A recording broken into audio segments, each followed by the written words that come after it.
them open. That's right. It's time to celebrate with us, your good friends here at the Bob and Tom Show. I thought you were going to break into a sermon there for a second. We are gathered here today. This is the only time we'll all be together. We're live from the O'Reilly Auto Parts Studios. Okay, by show of hands, how many were expecting an open casket? Okay, sorry. There's at the I'm confused. Silac Insurance Company news desk. Too early for this. There's Christy Lee. Hi. Pat Godwin's there. Hi. Hey, Jeff Oskey. Hey, man. There's Ace Cosby. Hey, Josh. I am Josh Arnold, and there he is. Tom, who was not expecting an open casket. No, what? See, shouldn't there be something on the invite? I mean, You know, I agree with you. like, That just happened recently, yep. happened to you too? Yep. I always assume an open casket. Right. Do you really? Yes. Oh, yeah. I haven't seen one in a while, except recently. It's disturbing. Then if it's closed, I'm excited. Oh, Yeah, I don't I'm go in happy. there if it's open. Here's something. Here's Nope. something bizarre. Nope. I was out on my bicycle early on Sunday morning, and I was driving past a funeral home, and they were having some kind of a party there. It wasn't a funeral. Yeah, okay. they have It's an Irish community wake. centers. They rent them like an event center. Oh, no They do an kidding. event Yeah, there were signs and balloons. And I Yeah. thought, gee, I couldn't. Absolutely. I'm just wondering because I know I've been in that place and there's kind of like two separate rooms. I'm wondering if room A is George's birthday and room B is Uncle Clarence's last rites. yeah, man. This could be a little rough. We opened up with the great song Todd Snyder and Beer Run. And there's a designer named Todd Snyder, Oh, yeah. Of course. clothing guy. Yeah. Don't get those two confused. No. Todd Snyder's a great musician. But I don't think he wears very great clothes. Well, He's a rock and roller. yeah, come on. He's a good guy. Love him. We got a bunch of letters here. Coming up today, by the way, in the show, we have some incredibly dumb things. But I got a great story for Josh, because you used to work for the Rawlings people. Yeah. Rolling Sporting Goods. Coming up, we have a really happy, warm story about a baseball glove. Oh, cool. Yeah, do you still have your main glove from when you were a kid? I do have one of them, yeah. Yeah, I don't. I had mine forever, and then I was in the media softball league here, and it somehow got lost. Oh. I probably left it at a game, 17 beers in, I'm not sure. But we have a nice heartwarming story about a baseball glove. Well, cool. Did you have a baseball glove, Christy, when you were a kid? I did. And the only time I ever really used it, my great-grandmother had a beautiful old wedding ring that my father had given me, and I had it on, and I was out there with the boys, and I took my ball glove off, and it flew off my finger, and I never found it, never put it on again. Oh, my. Yeah, that was the end of my baseball career. It's kind of a sad story. It was I was sad. hoping for a happy Still story. sad. Pat, you got a happy story about a baseball glove? Yeah, I mean, I used to sit on mine and kind of like roll. But you're not supposed to do that. No, It's you supposed sit to on- catch balls. No, you sit on the Baseballs, not You your know balls. what I'm talking about. To break it in, To yes. break it in. Yeah, I used to break it. I used to sit on it, and I used to pee on it. I used to work it all. There are all kinds of theories. You're supposed to take your glove and rub it with, Vaseline? And What is it, Josh? Yeah, a lot of people say forgot. they like shaving cream. I wouldn't ever do that, but... isn't there something called glove oil just for that? yeah, there's glove oil. You have And it's- Glavoleum and... They're leather, right? They're made from Yes. leather? Yeah, I mean, the good ones. Yeah. Yeah, has there been a lot of technological developments in baseball gloves in the last 30 years? Different webbing. Some have changed. Like there's a few changes with finger placement, stuff like that. Yeah, well, A lot of guys like one finger out, and so they can get Yeah. one with a hood. They can get one where it's a completely open back. So, Are there yeah. regulations in regards to size? Yeah, I mean, and You can't have like a high life. like a giant A lacrosse basket. stick? on a broomstick. Yeah, one finger out. I'm not even going to say that sounds like a sex move. Let's just say we've got a very happy story about a baseball Do you glove. still have yours? No, I had it until, like I said, I don't know what happened. And it was autographed. Oh. I mean, really autographed by the great Bob Feller, You're kidding. famous You lost pitcher. it? Yeah. Man, that had to have been worth tens of dollars. I know. Thank you, Joe. It was You lost all out on- four. It's a Jeffrey. terrific book. Jeffrey, it's all. It's Priceless, really, right? yeah, it's about the memories. I remember Priceless to you. Remember Mr. Feller with his denture whistle, sitting at the what's your name, Sonny? I don't remember. Yeah. If no one will buy something from you, does that make it priceless? That's a very no good one point. will pay you anything for it. Wait a minute, are we smoking pot? That's a good question. No, it wasn't Jim Bouton, the author of Ball 4. It was Bob Feller, great pitcher. But in any event, I'm sorry, we do have a great happy story coming up about baseball gloves. And after yesterday's show where we had Ozempic, what was it? Ozempic vulva. Yeah. Today's show is going to be a little bit easier on the eyes. We got a happy story about a dog. We've got happy news with the Muppets. I love the Muppets. Yeah. Speaking of easy on the eyes for you guys, thong bikinis are back. Huh. They never left. Not in your mind, right? Ooh. Well, after was it yesterday or the day before, we found out that yoga pants are on the way out. Yeah. So this is a trade-off. But Yeah. I prefer the yoga pants because you see the yoga Bagging pants joggers. on a day-to-day basis. They're not going to go away in mainstream America. Don't worry. Thank you. You're fine. Yeah, this is the problem with too many gay designers. Well, I'm so tired of looking at her tight ass. Why don't we make them baggy, Steve? Steve. I was being generous. You know what I'm saying. Am I wrong? Come on. I don't know. I Potentially. wear tight pants too. I yoga think women pants. really do decide the fashion. I don't know. in terms of what they're buying. I think capitalism decides. No, I think gay men write the TV show Sex in the City, and they design women's. Well, you did. Now, we have a letter here that's very specific that I want to get to involving the dreadful song Sugar Shack, which where we were playing off and on recently. And it turned out that the guy that did that apparently had a very distinguished career in music after that, Jimmy Gilmer. And I was informed that they had another hit. The band The Fireballs. And maybe that drink is named after this band. I'm not sure. But do you remember the song Bottle of Wine? Yeah, Yeah, well, I love that song. Yeah, great song. Bottle of Wine, fruit of the vine. That one. When you gonna let me get Sober fun. There we go. Fun song. This one. That's his song. Yeah. This is it. Fruit of the vine. When you gonna let me get sober? Leave me alone. Remember this guy? Let me come home. Let me Go home and start over.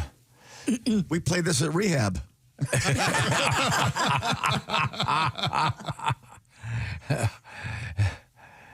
Yeah, he's got a much more normal voice in that one. Yeah, that song's great. I've never That is heard good. that before. You've never heard that before? It's I mean, there's kind of no reason you would, but it's. It's You fun. listen Yeah. It was Oldies it stations. was a big hit in way back in '68. It was number 9 in the Billboard Hot 100, written by the folk singer Tom Paxton.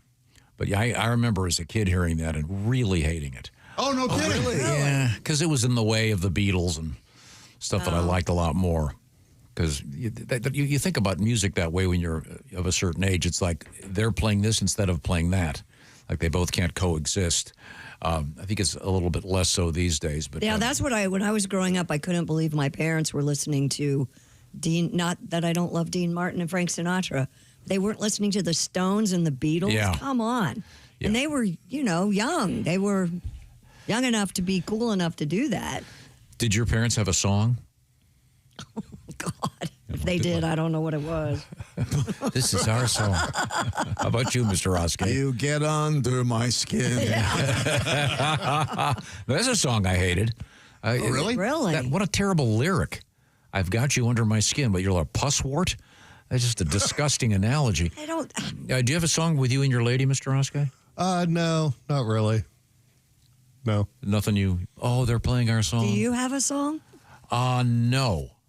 I don't think we do. When you and We don't- Shouldn't have we said, don't- I don't think we do. Well, You no, we should have don't. We tend to not like the same music. Yeah, Okay. that's our thing. All right. We just have different tastes. She likes all that Americana stuff. As I said before, a lot of banjo. And for me, banjo a little goes a long way. Banjo, mandolin, accordion. No thanks. Ours would probably be Back That Ass Up by Juvenile. Oh, that's nice. Yeah. Yeah. We That's both like that romantic song. enough. Back that ass up is the name. Yeah, Of and she's got some ass. She can back it up. it? Okay. I'm not familiar with that. So how does it go? Back that ass up. Yeah, you a sweet young thing. You a fine mother. Yeah. Oh, I see. Shut your mouth. Oh, so I'm guessing this isn't in the American Songbook. This is no. more of a Rod hip. Stewart didn't cover this. Okay. This is more of a. Okay, I've been. This is it over here. Okay, I can play this. Here we go. Oh, okay. I told you. I can see. Say those exact words. So it's a romantic song. Oh, yeah. I- It That gets is a her in fun the one. mood. I see. Are you Okay. a twerker? She is. She Really? can twerk. Really? Yeah, I ain't got no ass. I can't twerk. You can still twerk even if you don't have an ass. I've seen white girls try to twerk with no ass. It's not attractive. I see. Well, lots of fun things about to happen on the program today, including an arsonist where something goes wrong. And I think it's called karma, Tom. yeah, and then we have a new dating term called shrekking. So we'll find out what that means. I'm going to urge you to do something today, and that is follow my lead on this one. After I give you this message about the Raycon earbuds, this is sponsored by Raycon, of course. And don't you love it when one of your favorite things make a big comeback? Well, guess what? It's out. They're new. It's the famous Raycon fan favorite, the classic earbuds. Now, as they used to say on the soap commercials, new and improved. It is, in fact, new and improved because they've added what they call active noise cancellation. Those great earbuds from Raycon, they're about half the price of those little white ones that fall out of your ear. And the sound is wonderful, and they have adjustable gel tips so they don't fall out of your ear, which can be very important. You're not going to lose them once you get them. Active noise cancellation is back, along with the Raycon Everyday Earbud Classics. By the way, 8 hours of playtime, 32-hour battery life. Audio quality, of course, rivaling that of the big audio brands. The icon is back, the Raycon earbuds. I'm a big fan. I also love their headphones. And I keep saying the same thing. If you're going on vacation for the Labor Day weekend, you got to might be a 4-hour drive. You give those headphones to the ladies and the gents in the back seats, and peace and quiet. Buyraycon.com/Tom for peace and quiet. Oh, and for 20% off the fan favorite Everyday Earbuds Classic right now. Once again, 20% off the Everyday Earbud Classics from Raycon. You go to buyraycon.com/Tom for that special 20% off. That's special offer. Also coming up today in the news, are you too good looking? Well, if you want, I guess it's gotten in the way of a few things. well, we're gonna find out what it's in the way of. We are as best as show.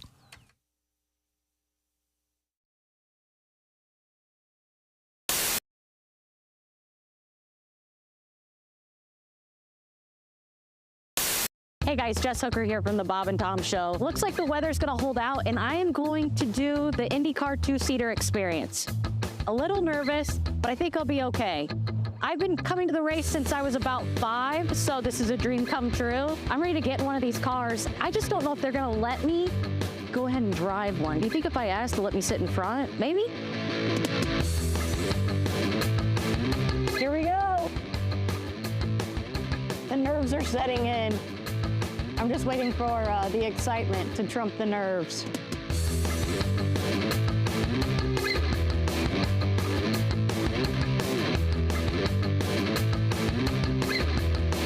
All right. Down and forward. Got it. Keep going, all the way down. Oh, geez. Yeah, We're in here. you don't have to hold on to anything, the car will hold on to you. Mentally, it feels like maybe there should be a handle somewhere. Maybe like one of those Fisher-Price car wheels. That'd be cool. Steering We wheel. thought about putting a horn in there so you can honk at the driver and make it faster or whatever. What's your name? Jeremy? Okay, hi, Jeremy. Just like to know who's making me safe. I'm not sure if it's sweat from nerves. I probably should have emptied my bladder. There's a lot of things going through my head right now. I love my family. Holy hell, it's running, guys. This ain't no game. Holy. Oh my God.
awesome.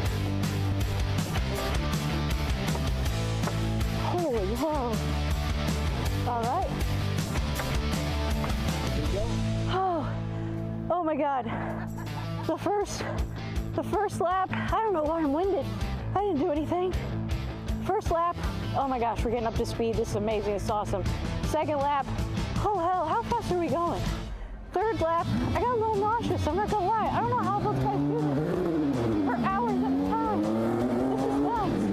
But I feel like the luckiest girl in the world. I can't believe that I'm here, that I was on the track, that I got to do this today. This is just like a dream come true for anybody who loves IndyCar, but especially a girl that's been raised here in Indianapolis and comes out here every year, my entire life since I was 4 years old. I'm still in shock. But you cross over those bricks and you see the pagoda coming out of turn 4, and I don't know what I could compare it to. Holy hell, dude. Beautiful. Wait a minute. What? Okay, I'm not sure exactly what's happening. Could you focus on the big screen? Oh, my goodness. Gracious. Hey, guys. It's some bitch Ed's out this week. He's at the National Toilet Festival in San Francisco. Oh, yeah. So no Ed Septic? No, Ed. It's me, Turd Wrench Tina. Hi, Tina.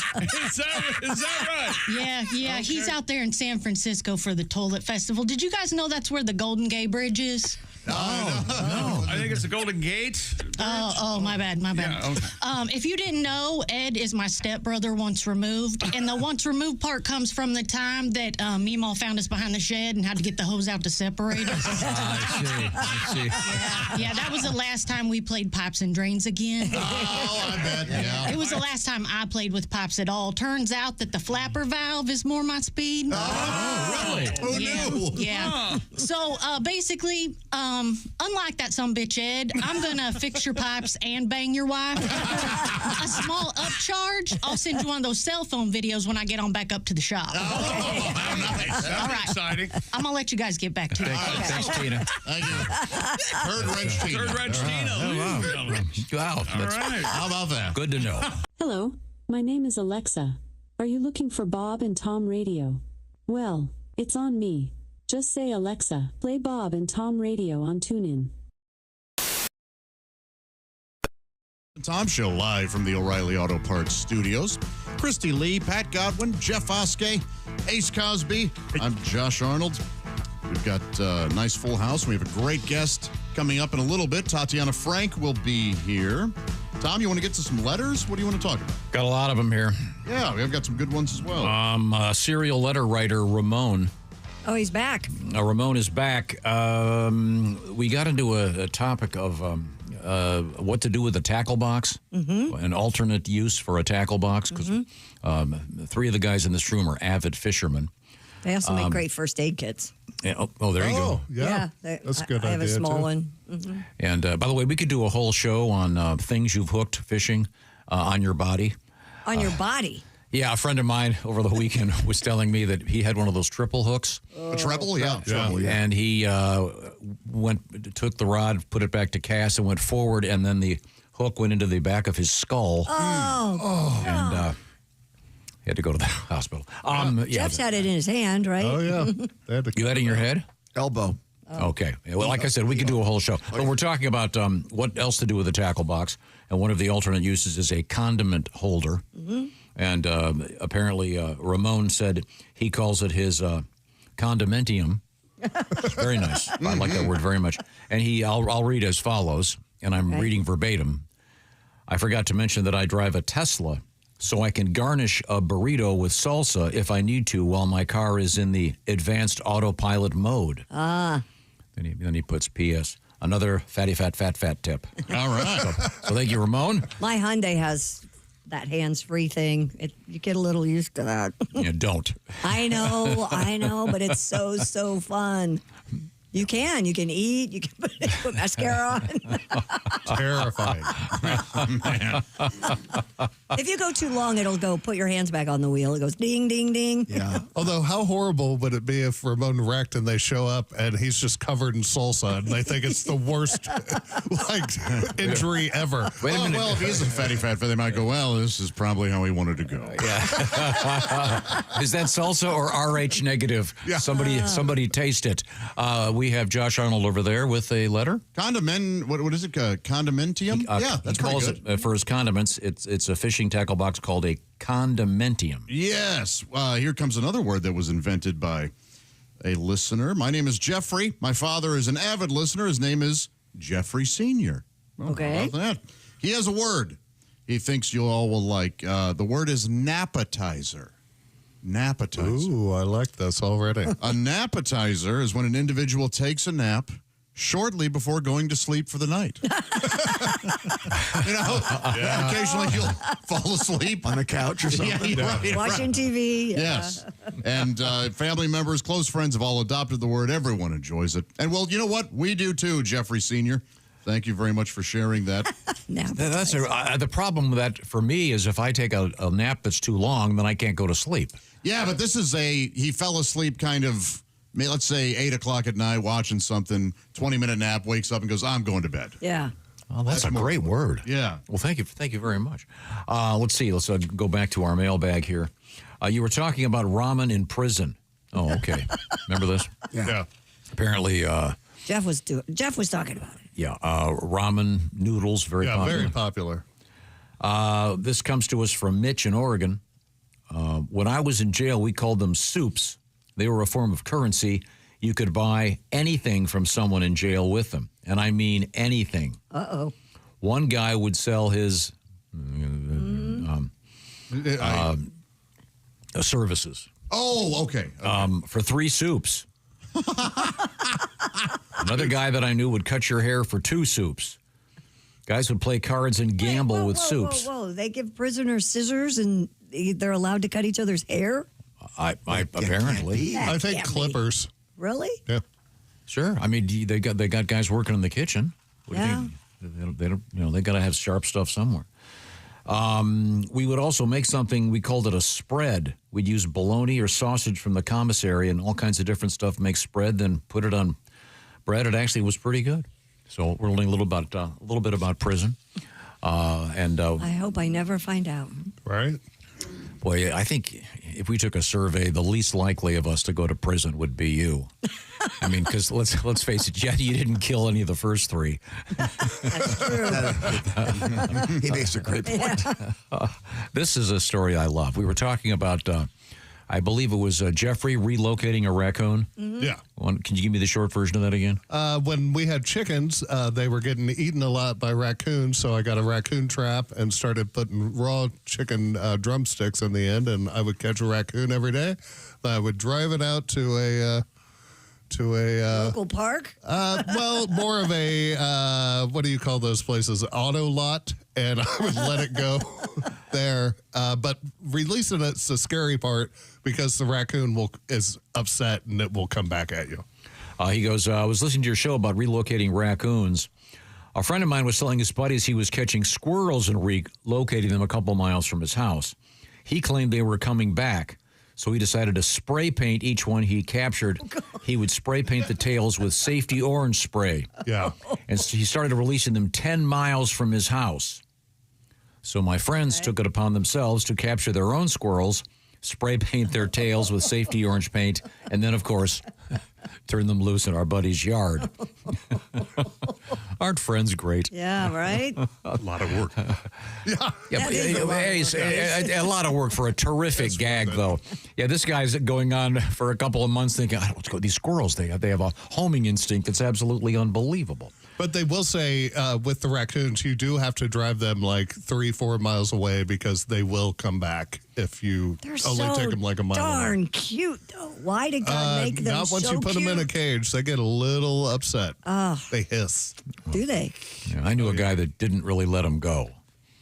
All right. He just you could have saved threw them that. in the river. Yep. Yeah. Threw them in the river? Well, On a lighter note, dear Bob and Tom show, I've been having an issue with a spider all week. Yeah. Jeff, did you ever stop to think that the orb spider is trying to catch you? He's thinking, if I catch that big guy, I can eat for life. Now he's sitting in the spider bar talking about the one that got away. I almost caught one this big.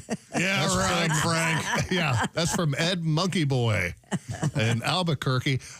Yesterday, again, Albuquerque, I love it. I walked through the spider web again. Because I was trying to get my one dog who won't go through the door to go out, and so I ran through. So luckily, President Trump has stepped in. He is brokering a peace deal between me and the orb spider. Oh, so good. we are going. Could we should you be fine. relocate the orb spider? He's a fighter. He ain't. And he rebuilds every night, right? Well, he rebuilt yesterday. I ran through it at 3:00 in the afternoon. Oh, Yeah, there's something about that spot he likes. He likes it. Or she likes. Yeah. We a have lot of flies there. as you know, I told you I won. My girls won 6 goldfish at the fair. Yeah. And I'd set up a special tank, proper water filter, so I wanted to see if I could keep. And unfortunately, they're dead. But the one I won 2 years ago, still alive. That was in a different tank. I didn't want the new ones to. Good thing you didn't put them in there. How big is it? How big is it? Yeah. Oh, probably 2 inches, maybe. Oh, okay. Dear Tom, I have won fairfish several times. I only have one that lived, but he lived for 6 years. So, see? Yeah, well, you didn't argue with you.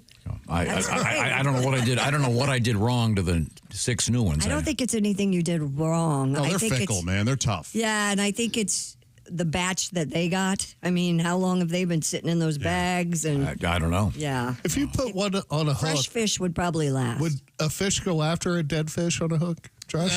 Could you use that for you bait? can maybe like catfish or something, like kind of a bottom feeder, but I wouldn't. Yeah, although I do have some goldfish colored like rattle traps and stuff. When you guys go to the movies and you have popcorn left over, do you take it home? Yes, No. Tom, Pat, say no. I do. I've never had it left over. Really? Yeah, I'm gonna. Yeah, Yeah, sometimes you spring for the jumbo because it's only $2 more. You're already spending, $28 or whatever, and And if you're an Might as AMC well. member, you get it upgraded for free. Anyway. Yeah. And, hey, I might as well take this home. Well, Mike has done that, and he says he'll usually keep the popcorn around his house until it's finished. Too much money for him to throw away, he says. But Tuesday, after this past weekend, he went to see the new Naked Gun movie and enjoyed it. He said Tuesday he was eating the popcorn, and he found a brown recluse in it. Oh, I won't be doing that ever again. I ended up throwing the large cardboard bowl across the room and screaming like a girl. Yeah. Yeah, I don't blame you. Yeah, those are nasty. Yeah. Was it in there at the theater, do you think? No, I bet it found its way in there at his house. Because, I don't want to be nervous about eating popcorn. No, gosh, you don't have to no. worry about that. It's Okay, all right. We got a nice letter here, Pat Godwin, referencing something you did. This guy was buying something at a local grocery, went down the aisle, and he saw this, and I've never heard of this. The Great Lakes Brewing Company has an Edmund Fitzgerald porter. Oh, yeah? Yeah. Brewed, it says brewed in memory, of course, of the great vessel, the Edmund Fitzgerald, which sadly sank in Lake Superior many years ago. But perhaps when we come back, you can do your tribute to the Edmund Fitzgerald. It says brewed in memory of the sunken freighter with rich roasted barley and bittersweet chocolate coffee notes. I'm not sure what that has to do with the great vessel, the Edmund Fitzgerald, but that's a nice happy request. I know that you don't purchase beer very often, but I had to for a friend recently. He requested a certain beer. The IPAs now, the names are just incredible. And the zombie dust, and all of them have this monster theme, it seems, and it's just that's out crazy. of control. Crazy. There are 1,000 options. Yes. That's true of everything. And they didn't have the one I mean, that I asked for. I was getting a tequila from one of the guys I know is a big fan. I wanted to get him a gift, and I found out he was a tequila guy. And there were I don't know, 300 options. Yeah. So Really pretty tequila bottles out there too. Yeah, it's same with almost everything. Yeah. But you IPA guys, whew, I say more power to them. I think it's great. I love it when all those local breweries. That's really cool and fun. Mm-hmm. And I'm not exactly sure what the Edmund Fitzgerald beer tastes like. Anyone want to do a goes down easy? Okay, sorry. We'll find out more.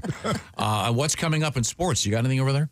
Oh, yeah. Lots of stuff. We got world records. We got baseball gloves. That's it. That's it? Yeah. Okay. Did you guys see whose birthday it was yesterday or maybe the day before? No. Whose? Old Sister Jean, March Madness fame. Oh. That's her name, right? Yeah. Sister Jean. What is she, 104? In Chicago? 106. Mm-hmm. Are you? 106. Good for her. Trying to be funny. We failed to do. Celebrate, right? Yes. Okay. We failed to do Today in History again yesterday. I know. So we could do Today in History and Yesterday in History if you want when we come back. That sounds fun. Letters from listeners brought to you by Hyundai. The Hyundai Getaway Sales event going on right now. Hyundai driver Christy Lee is right there. Love my Tucson Now hybrid. keep your hands on the wheel. Get deals right now. It almost feels wrong. These deals are so right from Hyundai. Don't miss out. Visit your local Hyundai dealer today. Hyundai, proud to bring you letters from listeners, and we certainly appreciate it. Right now, I want to remind you about Simply Safe. They've been on our show now for several years, and what's kind of cool about Simply Safe now is they even have TV commercials. Have you seen the ones with the talking dogs? They're terrific. Simply Safe, brought to my attention by Chick McGee when Chickster came in one day and said, well, I just installed a security system in my house. It took me an hour, and I've got these cameras up and everything. You get to install it yourself, or Simply Safe will be happy to send out a technician to get that installed for you. We have it right here. And Simply Safe has something really interesting going on right now. It's called Simply Safe's Active Guard Outdoor Protection. That could stop a break-in before it even happens because they have AI-powered cameras and live monitoring agents looking for suspicious activity around your property. If somebody's lurking out there and they get seen, they can call the authorities to prevent that break-in. Find out about Simply Safe. No contracts, no hidden fees. And this is important. Simply Safe named the best home security system of 2025 by CNET. 4 million plus Americans are currently using Simply Safe, and those monitoring plans start at just about $1 a day. Simply Safe with a 60-day money-back guarantee. If you don't like it, send it back. Visit simplysafetom.com to claim 50% off a new system with a professional monitoring plan and get your first month for free. See what I'm talking about by visiting simplysafetom.com. There's no safe like Simply Safe. Coming up, we'll try to get a little bit of history, maybe a birthday or two. And do you know what bushmeat is? No. Anyone? No, it's not that. Okay. All right. It is not the other pink meat. Bushmeat, pretty gross. And in the news, we'll find out what that's all about. Also, comedian Tatiana Frank will be our in-studio guest. We're in the O'Reilly Auto Parts studios. This is the Bob and Tom Show.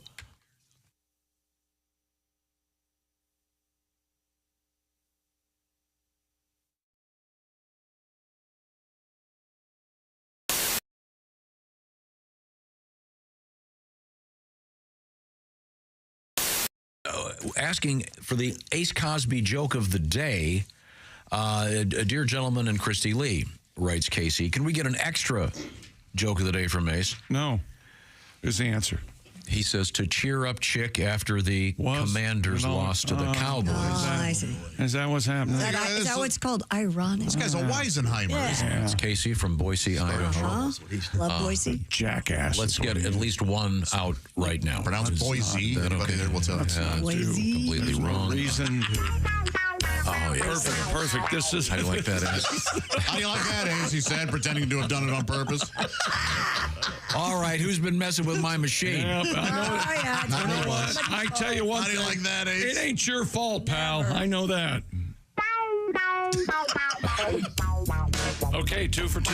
No, Who's that guy with the sexy voice, Ace Cosby? Go. Thank you. Hey, Chick. Yes, Ace.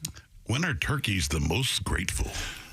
When are turkeys the most grateful? I don't know, Ace win. The day after Thanksgiving. That was Ace Cosby's joke of the day. Brought to you by Omaha Steaks. Utterly lacking in humor. Save 50%. No, see, the idea is that they live through it, you see. Yeah. If they're survivors, you know. No. Yeah. I think I'm going to pass out. That was so unfunny. Omaha Steaks, where you can save 50% off during the Omaha Steaks Cyber Sale. Go to omahasteaks.com and use promo code BTS for an extra $30 off. Minimum purchase may apply. That's Omaha Steaks. So, hey, chick. Oh, we're getting two in a row. Wait. Okay, wait a minute. We got no intro. I'm going to have to sing totally it. lost. Okay. Maybe this one will be a joke. Here we go. Who's that sexy man with the deep voice? Stop. What the hell is going on? It was hilariously wrong. You have to explain it to me. Who's that It's wrong, and you sexy keep man? doing it wrong. We don't have the original intro. Can you put it on mine, Jason? Okay. I can do it. Why don't we just all sing it together? Okay, let's go. Okay. Do you want to do a spoken word thing? Kind of. No, we're going to sing. Who's that? Ready? Okay, ready? Here it comes. Because yeah, 1, 2. Who's no? You're already going to play the music? Sorry. We have a bed. I was waiting. I wanted you guys. Stop it. Ready? Here it comes. Start right when the music starts. Sexy man with the deep voice. Ace Cosby. Yeah, that throws me. Who's that? Okay. Son of a gun. He's been sitting on it the whole time. It only took a half hour. His joke of the day. Hey, chick. Yes, Ace. What? What did the turkey say to the computer? What did the turkey say to the computer? I don't know what. Google. That was Ace Cosby's joke. Google. Oh, as opposed to gobble. It's a. I mean, 2 whiffs. Well, we might as well go for the third. We gotta have another. If you do a third, I will eat this coffee mug, hoping the shards destroy my ear. Here he is with his joke of the day. Yes, Ace. Hey, chick. What did the space turkey? What I like space turkey. I like that too. It's got a good start. What would a space turkey sound like? Gotta be good. What did the space turkey sound like? Hubble. Oh yeah, there you go. That's better than Google. Yeah, there's the joke. Yeah, those are in tandem. They're excellent. Boy, that seems like that took a really long It time. did, but that's okay. It was like smoking. It took 5 years off of our lives. The stock market goes up. The stock market goes down. The stock market goes up and down. Now ask yourself, do you still want to be dealing with all this noise during your retirement? Didn't think so. With an annuity from Silac, you'll get guaranteed payments all throughout your retirement. Mute the flute of market mayhem with an annuity from Silac. Your relaxed and well-earned retirement? It starts here. SILACINS.com. That's SILACINS.com. The great thing about my mom's bridge club was she would make delicious desserts for the ladies. She didn't have the Brock's Bridge mix. That was always my favorite. No, she'd make apple pie. She'd make apple tarts. Oh, she was amazing. Yeah. I forgot about bridge mix. Oh yeah, my grandmother used to have that. Man. Did you ever bang any of your mom's friends in the bridge club? Come on, man. You know you fess did. up. No, Did you at least think about him while you were learning about it? Who was the oldest woman you slept with? Can I write down the joke I wanted to? Hang on a second. Who is age? Just the age. A gentleman never discussed. Oldest woman you slept with. Or how many years older was she? Than you. Was it an old whore? Just get flat out. I want to apologize to the members of my mom's bridge club if any of them are still alive. I didn't say it was them. I said it was you probably employed a whore. That is completely false. Oh, So God. you never had sex with someone? I never know where to do this, but I would like to partake in one of your Excuse me. women of ill repute. Excuse me. Who's the oldest? Ruth, I understand you're quite good. Do you have a Millicent on staff? Or I understand. QR code. No, I understand. This is a cash only proposition. I just returned from Does this include the tip? Or probably get a lot of tip jokes, I guess. If you want more than the tip in, it costs extra. I get it. I know it. Did we get back to Bridge Club? It Okay, was a Bridge horror. Club. I know it was. I could tell when I hit on something. You banged an old whore That is like a just sailor not on true. leave. when you were 18, 19. You learned about And love. she was 30. It's all lies. She kept saying, No, she was like 58. it was like Brighton Beach. Get over here and let mama hug you. Yeah. Yeah, that's Over exactly here, right. honey. Yeah. Kiss mom. A young Jonathan Silver. Stick your tongue out for mama.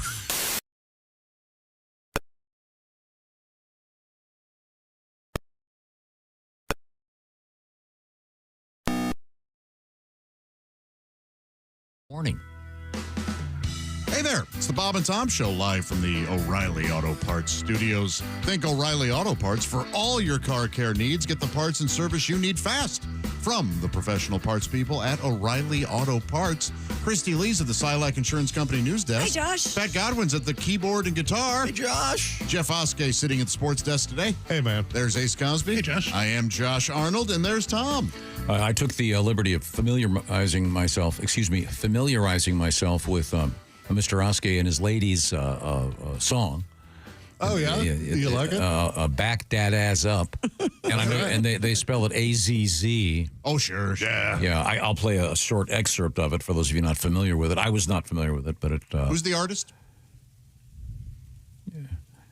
We had to beep that part. The lyrics are quite interesting. They're lengthy. Yeah. He's a poet. Yeah. Who is the artist? Yeah, I don't remember. I believe it's Juvenile. Is it? Okay. Yeah, I couldn't remember. That sounds right. I think it was written by Jimmy. It is. It was written by Jimmy Webb, I think. Oh, yeah. Girl, you look... Sorry, I'll read it verbatim. Girl, you looks good. Won't you back that thing up? Yes. You're a big, fine woman. Won't you back that thing up? Yes. Call me Big Daddy when you back that thing up. Girl, who is you playing with? Back that thing up. Who is you playing with? I like that one. You got to... Girl, you looks good. Won't you back that thing up? Do you like being called Daddy? No. Okay, because the lyric is "Call me Big Daddy when you back that thing up." We kind of laughed through that one. Okay, all right. It is funny. Yeah. Yeah. Don't you get uncomfortable when people go daddy and mama? You know, like the couple go, oh, go talk. Do you know what I mean when they call each other? Not when it's like, if it's really old people and they go, hey, mother.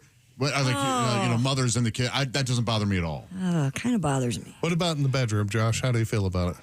I do not want to be called daddy. No. What about, I have to teach how to drive a stick? You ever taught a lady to drive a stick in the bedroom, by the way? That's a great way to learn. Coming up, we have a sweet story about a baseball. I can barely stand up. Maybe we should get to that before we get to this request. Okay, yeah. This is such a nice story. History. Did I miss something? Oh, you want? Well, let's just do this. This story's so nice. I wanted to get it out. All right. An 83-year-old Illinois man has been reunited with a baseball glove that he lost 70 years ago. The Washington Park District Superintendent said that he and a maintenance man were working on the ceiling of the Washington Middle School when they discovered the old glove. He tried to find its owner and eventually learned that it belonged to lifetime resident Steve Roosevelt. That's mine. Yeah. At the time, Mr. Roosevelt kept his glove on a shelf in the school's hallway while he was at class. He forgot to take it home one weekend in 1955. When he returned to school, the shelf was covered up by brand new lockers. Oh. The superintendent said Mr. Roosevelt looked like a 10-year-old kid with a smile on his face after being reunited with his long-lost glove. Oh, nice. That's sweet. The man says he will now display it proudly in his home. That is very sweet. Yeah. Yeah, he wanted to play a catch, with his grandson, but He said he'd rather do it on Nintendo Switch. Oh, so it's going to lose. Gamer. Want to play a catch? And I guess he said if he hadn't lost that glove, he would have gone pro. Oh, man. It's a Who knows shame. what would have happened. Yeah. Did you see? Remember that story about the guy that he bought a autographed Babe Ruth mitt? Turned out it had been signed with a Sharpie. Oh. They thought the Babe really didn't have access to a Sharpie. Oh, jeez. Well, that's... I put a fair amount of responsibility on the purchaser. Yeah. Well, congratulations to Mr. Roosevelt getting his glove back after all those years. What a nice, sweet I wonder moment. how they narrowed it down to well, they probably maybe had his name written in the glove. Must have. I think I had my name written in my glove. I'm sure my parents were. Yeah, most kids did. We'll now, at your request, Richie, we'll do a little Today in History because in honor of who'd you say whose birthday we missed? Sister Jean From Loyola. The big fan. 106. Basketball fan. Let me see if her birthday's in this list for this week. No, we got Count Basie. What did he play? Dracula. Was he a horn guy? He played the bass. Count Basie, that's why. No, he was a piano player. Piano? Yeah, great jazz. I'm only familiar. I knew he was a jazz guy. Just had no idea what he played. It's great. Wilt Chamberlain, born in 1936. Wilt the Stilt. Mm-hmm. He's the guy that said he bedded down 20,000 women. Did he do any? too many. Did he do any of them twice? And how does that count? I don't know. Don't want to. And how many butterfaces, huh? Oh, yeah. I think he was particular. Kenny Rogers. What happened to his face? Right? Oh, my gosh. Yeah, he's the guy that had worms. Talk about a poker face like that dude. Yeah, he had too many plastic surgeries there toward the end. And by the way, his chicken restaurants weren't bad. They were great. I never got to try it. Yeah, you would have loved it. You would have loved it. I'm not sure if there are any of those left. Also, Bo Burnham, friend of the show, comedian. Yeah. So it's kind of a country singer's name. Pretty good actor. Yeah. Yeah, real good. His COVID special was amazing. Oh, yeah, the girls watched that over and over. So good. Very good. In 1911, the Mona Lisa was stolen. And was never returned. You're looking at a fraudulent copy when you see it. There's people who believe. They caught the guy, but he said he was framed. Thank you very much. I In his appreciate that. mugshot, you can't tell if he's smiling or not. Yeah. The world of hunting changed forever in 1942 when Bambi was released. Boy, you know what? You bring something up. Did numbers of hunting drop after Bambi? Dad, please don't go do that. Like fathers everywhere just went, fine. I'll take this year off. I forget. Does it happen off screen? I don't remember either. And it's not, It's not. it's his mother. Yeah. I've never seen it. Spoiler alert. Oh, the new one. It happened in the first 10 minutes? In the new one, a comedian named Pat Godwin hits Bandy with his Volkswagen. Twice in 1 year. There's a new horror movie out called Bambi the Reckoning, and Bambi is not happy. And because that all those things went into public domain, and so now people are making these crazy horror movies about them. In 1901, the Cadillac Motor Company was founded. Wow. It was the Cadillac Motor Company. Yeah. It's interesting that that's still a thing. You'll talk about something, that's the Cadillac of baseball gloves. The movie Stand By Me released in 1986. That's a great one. Great movie. And you know what that's based on? The Body by Stephen King. Yeah. A great, so many Stephen King stories become great movies. Shawshank. Sure. Shawshank Redemption movie, which has I think that title kind of kept people away. Maybe initially, yeah. But it's a terrific movie if you've never seen it.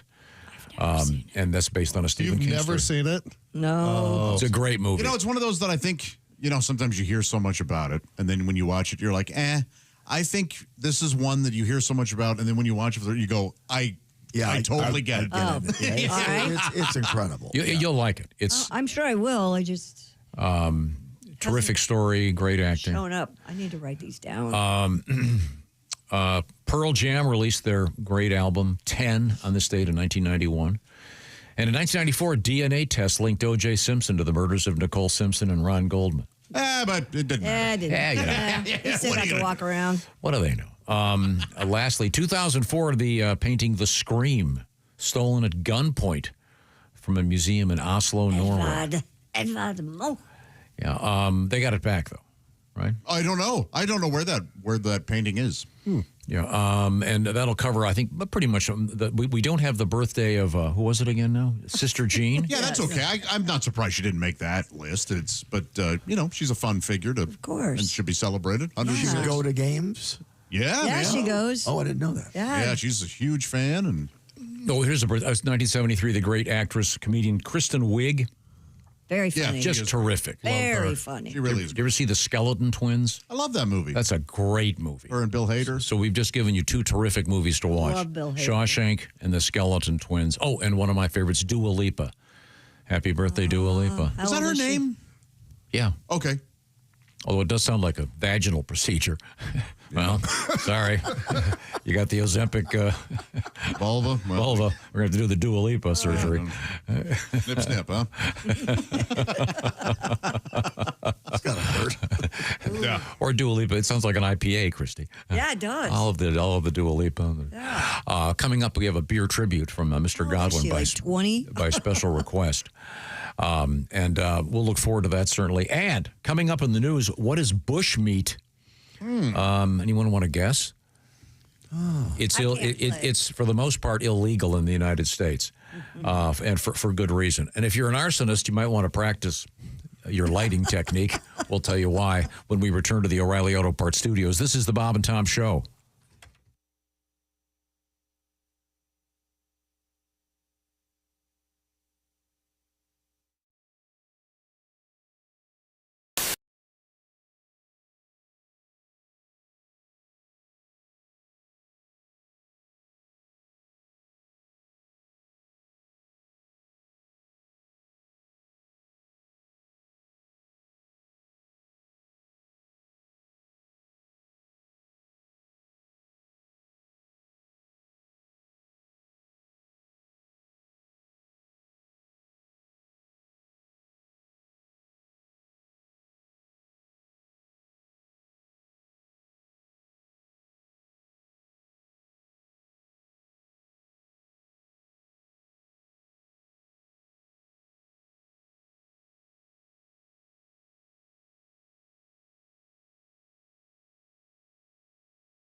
Ace had nothing to do with this. No, but Ace and I did play donkey softball. I don't care about that. There was a donkey in this building that you and I were leading around. I can never remember. Mammoth Jack? A Mammoth Jack. Now, is that considered to be a donkey or a mule? That's a donkey, right? I don't know what the difference is.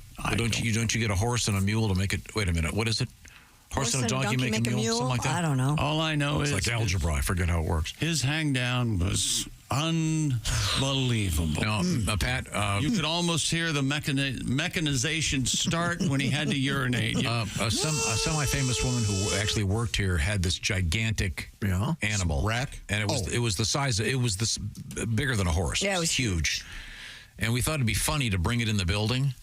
And what happened? And but we were concerned that it would defecate somewhere in the building, but we brought it in. We took it all around. We had fun with it. Had picture behind the general manager's desk. Oh, we thought it was so funny. And then we were having a great time. We were on the air. We were on the air, and then we Chick and I took it outside. Yeah, and then what happened? It knew. Somehow it knew to go ahead and pee. Urinated, and it was like a fire hose. Yeah, we never even thought of that. If that had happened in the building, they would have had to replace all the carpeting and half the furniture. Yeah. What was its name? Jack. Oh, Jack. That's sweet. No, I don't remember. I'll have to dig it up. But we have pictures. Find out. Turdus. Hey, Turdus. There he is. There's Tom. Look at him. Yeah, there's Tom. That's the general manager's desk. Huge. Look at the size of that thing. It's beautiful. Oh, yeah. You can almost see his dork right there at the back. Oh, yeah. You can kind of see how it's it's real black. He was like a prize mule, I think. Yeah. He's a handsome fella. Yeah. Oh, thank you. Oh, you mean the donkey. Look, Tom, you're wearing the same clothes you're wearing that day. He's got cargo shorts on. Hang on a second. Those shorts? Yeah. No. Same shirt, though. Look at the gut on Griswold. Look at that. I think the shirt's kind of baggy. Whatever, Tubby. I never knew you were a Chubbs. Whatever, Chunkles. What do you weigh there? About 350? Oh. You're over 3 bills. Look at that. You're easily 350. You guys are totally being mean now. Well, come on. We had to be mean to get him to put the fork down. Save his life. He's got a cow heart. So I want to just pause for a moment. You look like you ate Bob. I'm all the way in the back of the office. That photograph above the donkey on the upper right. That's a hockey team, Josh. I don't know if you can see. Every guy in that hockey team had a huge mullet. Mm-hmm. It was that era. Yeah. And visual and boring. And the now, wait a minute. You're saying that was a hockey team. And they all had the same haircut. And they unfortunately we don't have that. A mullet. Is that desk still in the building? Is that desk still in the building? I mean, this is bad off the air talk. Yeah. We're off the air. I walk out. I'd be down the highway. Now, Josh. I'm so sorry. Wow. Hello, Bob and Tom Show. Bob and Tom, it's Kenny Tarmac. Kenny. Hey, Shooter, we just landed. Where are you? I'm in ATL, just got in from FAT through MCO. Nothing like a red eye out of Fresno to start a Friday. Wow. I know. Hey, Chick, I was going to update you on my fantasy league. Okay, go, man. You won't believe who I got going this week. Damn, hang on a second, guys. Oh, okay. It's my sister buzzing in on my burner Bluetooth. You've reached the voicemail of Kenneth Tarmac. If this is his burnout sister asking to borrow money she'll never repay him, press 1. Just kidding, sis. What's up, Jinbo? Really? Well, I'm sorry, but well, to be honest, I never liked that damn dog. No, when he humped my J. Crew khakis at Thanksgiving, remember? Well, what does the vet say? Oh, my gosh. $6 grand?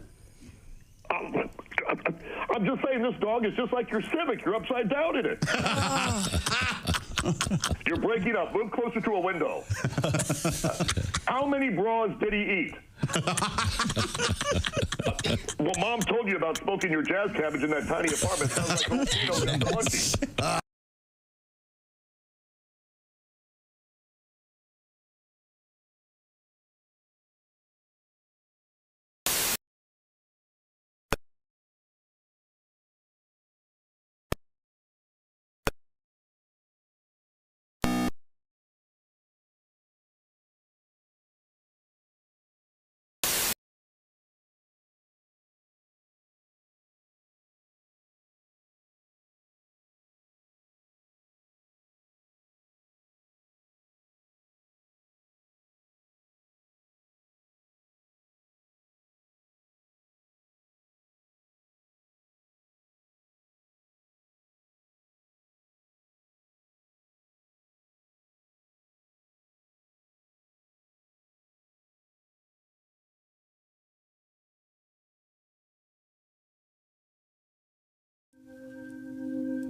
Hey, you. It's the Bob and Tom Show. That's right. I'm talking to you. We're live from the O'Reilly Auto Parts Studios. Christy Lee's sitting at the Silac Insurance Company news desk. Hey, Josh. There's Pat Godwin. Hey, Josh. Jess Hooker joins us. Hi. Playing with the Queen of Hearts over there? I am. All right. She's got a shirt on that is a Queen of Hearts. There's Jeff Oskey. Hi. Celebrating the opening of Three's Company with his flamingo shirt. Oh, yeah. There's Ace Cosby. I'm Josh Arnold, and there's Tom. Once again, I won, or my girls won 6 goldfish at the fair last weekend. All dead. I tried my best. Goldfish. Yeah. The girls are fine. Yeah, the girls are doing well. Yeah. But I set up a special aquarium. I had the filters, the whole thing, and I don't know what happened. You know, honestly, it can be, from what I understand, goldfish, you put them if the water is 62 degrees and you put them in water that's 63, dead. No, but I did the whole thing. Ran them in the bag, and I put the bag in the water, let them get the temperature. I have a question. How does the fair people keep them alive? And it's with traveling. Kidding. No, I think they buy them day of. Or I'm not sure. No kidding. Yeah, All right. But they must have a tanker truck full of them. Yeah. No, they go to pet stores, I think, and buy. Oh, they do? Yeah. So got this nice letter here. I had goldfish as the centerpiece at my wedding.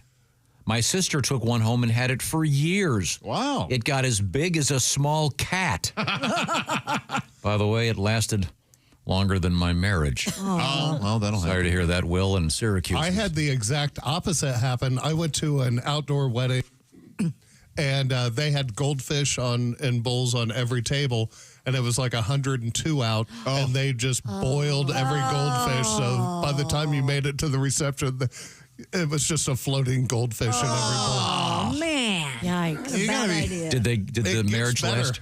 They also did a butterfly release where everyone got like an envelope with a butterfly, and you opened it and they just fell on the ground dead. Oh, boy. So how'd the marriage do? So there were just kids crying everywhere. gosh. It was they lasted a year and a half. Okay. They're done. Oh, boy. Remember that fad where people would have plants and then the fighting beta fishes were in the bottom of the vase? Yes. Oh, yeah. Yeah, that was cool. Did you ever see that? Yeah. Yeah, I have not seen that in so long. Right? Yeah. But it seemed like everyone had one of those at one point. Yeah, you could get them at like registered checkouts. Yeah, they would exactly. just have a beta fish. Those things are pretty hard to kill. I love beta. They're hardy. Yeah. They're gorgeous. They're gorgeous. They're gorgeous. Yes. I had one of those for quite a while. Let's see, where were we? No, do you want to do this request, Pat? Sure, yeah. Okay. I'll talk to you, Mr. why I wanna do it. You weren't here. What happened? We got a request. A guy was at a grocery store, and he's walking down the aisle to the beer section, and he finds the Great Lakes Brewing Company. He sent us a photograph of it. There's a beer called Edmund Fitzgerald Porter. Oh, wow. Brewed Okay. in memory of the sunken freighter. By the way, it says with rich roasted barley and bittersweet chocolate coffee notes. Okay. Now, sadly, the Edmund Fitzgerald, a famous ship that sank in Lake Superior, Yeah. a great song by Gordon Lightfoot, a truly terrific song. And we've also decided that is the worst song to play at a strip club.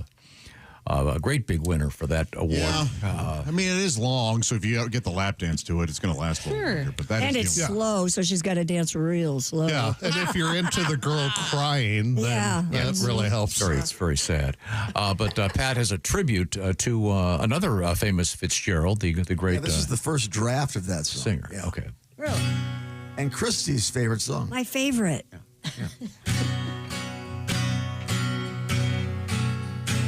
It sits down below like the ship we all know, the rectum of Ella Fitzgerald. She'd scat when she sang and her bottom would bang, a disaster when the winds would come early. The Fitzgerald family emailed me, said stop singing about poor grandma's rectum. I said I'll do my best, but Tom has a request, and it's very hard to reject him. A doctor, it said, would always turn his head when performing her colon procedure. There's polyps and corn and Louis Armstrong's horn, the rectum of Ella Fitzgerald. Thank you Isn't that very beautiful? much. That was Phil in Potsdam, New York, requesting that song. Your Thank voice you, Phil. is beautiful. Thank you. The lyrics.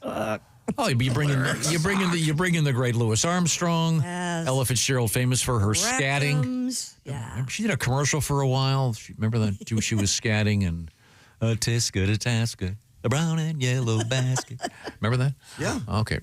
Oh, our apologies to Ella, and thank you, Phil, for that great request. Now, do we have anything else in the world of sports, or have we covered everything?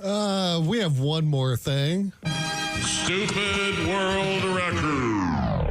A radio host has broken the Guinness World Record for the longest marathon hosting a radio talk show. Really? George Eisen known to his listeners in Nigeria as Mighty George, undertook the challenge to celebrate his 20 years in broadcasting. The 43-year-old claimed the title with a 105-hour-long show, more than 4 days worth of hosting. Oh. During the marathon show, he welcomed 80 guests into the studio and chatted with a further 20 over the phone. He's also the former winner of Nigeria's Best Radio Presenter and Nigerian Sports Journalist of the Year. Good for him. So a sports talk for 4 days? Most of the sports guys I know could do that. And Nigerian sports. So running from cheetahs. No, nothing. I never thought about it. That's why I guess you losers get eaten. Wow. Well, good for him. Yeah, you have to be hallucinating after the first couple days. Must. All right, I'm going to interview my coffee mug. Hi, how are you? You play sports? Sorry if I have coffee breath. That's okay, Muggy. You're so sweet. Get it? You're the cream. Oh, boy. Well, I wonder if we would understand anything he said. If it's at all in English or if it's... Well, and they're during their rainy season, so he can't even do, like, weather. No. Oh, tomorrow, rain. Saturday, rain. Yeah, more rain for the next 3 months. We got a loose hippo. We got to try to track that down. Well, bravo to him. Yeah, congratulations, bravo to, sir. A fellow what's his name? George Ison? English is the official language of Nigeria. Oh, so we would understand it. Oh, nice. Other widely spoken languages in Nigeria include Hausa, Yoruba, Igbo, Fula, and English Creole. So apparently a couple from Louisiana moved to Nigeria once and bred. What were the first three of them? Hausa, Hausa, and then Yoruba and Igbo. Yarita Nikto. Isn't that from the day the earth stood still? Naktu Varata Necto. I wonder if anybody has that tattooed on their... You'd have to... yes. Do you know what we're talking about, Christy? Yeah. No. You ever see the movie The Day the Earth Stood Still? Mm-mm. When I was a kid, it scared the hell out of me. Well, yeah, because if the earth stood still, we're in big trouble. Essentially, this giant robot alien comes down and says, hey, if you keep up with the nukes, you're all dead. So how about we knock it off? And but we don't know the message of peace that he's trying to. And it's what he says is that Nektu Varata, or what is it? Barata Niktu, something like that. So we don't know what he's saying because obviously he's from another planet, right? Yeah, but I'm just saying there's got to be some nerd out there that has that tattooed. Yes. Is this a black and white movie? Probably. Yeah. They remade it with Keanu Reeves at one point, but I didn't see that. Mm. You know my theory about UFO sightings? What? Did you know that there are more, that's Klaatu Barata Niktu. Yeah. There are more UFO sightings when the McRib comes back. Isn't that something? Huh. I did not know that. That's because it's false. But the point is...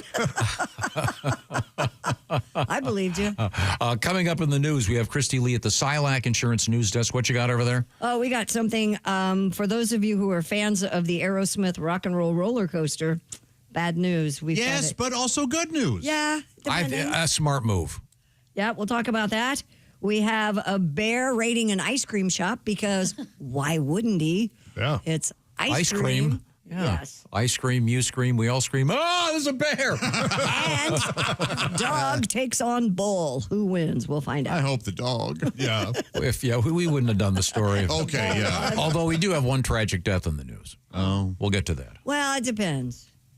Yeah. Whether or not you like the guy? She. Yeah. Yeah, it is tragic, actually. Elk is involved.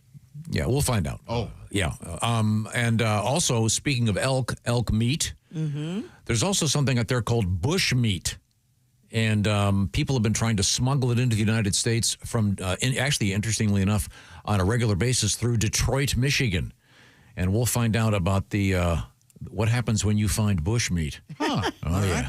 I have bush meat in Detroit.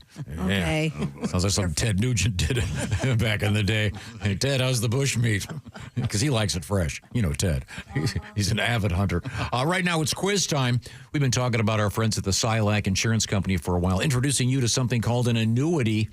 There's a lot of information you might want to know because annuities are all about making sure you keep getting paid when you retire. And so we're going to do the Christy Lee 3 just to help you out here right now. Dear Christy, I want to browse and read about all the SILAC annuity choices. What is the address, the website address for SILAC? Oh, that's super easy. SILACINS.com.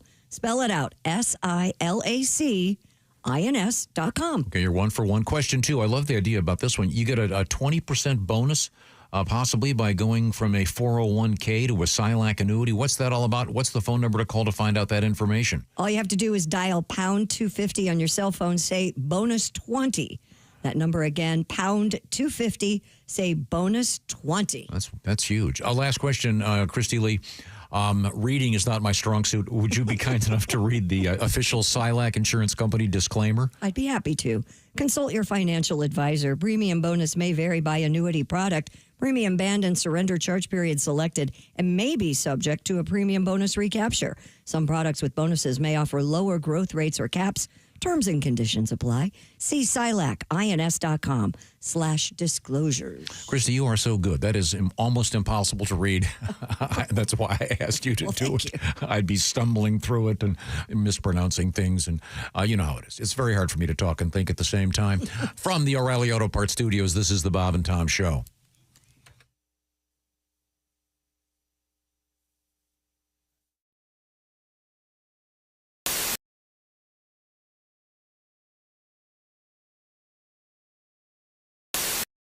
It's Donnie Baker. It's come to my knowledge and attention that some dick named Scott Potasniks, Potsickers, whatever his last name is, has been bragging about going behind the scenes. Well, I got a backstage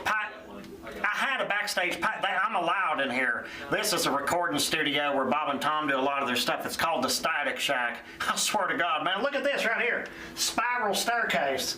I mean, this is as close as I'll ever come to visiting Graceland. And the fact remains, they've got everything here. Look at this. They got twin towers. That's what I call them. One commode next door to another commode. I swear to God, you could drop a deuce and play Battleship. This right here is the actual behind the scenes of the Bob and Tom store. I bet you didn't know they had a store. They have to. It's state law. And if you buy stuff from bobandtom.com, you have to get it here. All kinds of tapes, countless tapes. Even got a computer, and look, mobile staircase on wheels. You can make your own Paula Abdul videos. They even got Donnie Baker tapes. I swear to God they do. This one's mine. Prove it. And I don't care if there's a barcode. Don't fit. Yeah, man, there's more halls here than Al Capone's vaults from during medieval times. Matter of fact, somebody's in here working. Hey, man, I got a backstage pass. PJ Yingers does a bunch of the artwork on the Bob and Tom albums and stuff. And he don't care. We come in here, sit on the couch and everything. No, I swear to God he does. I'm allowed in here. And if we chit-chat and do all... And what are you going to do about...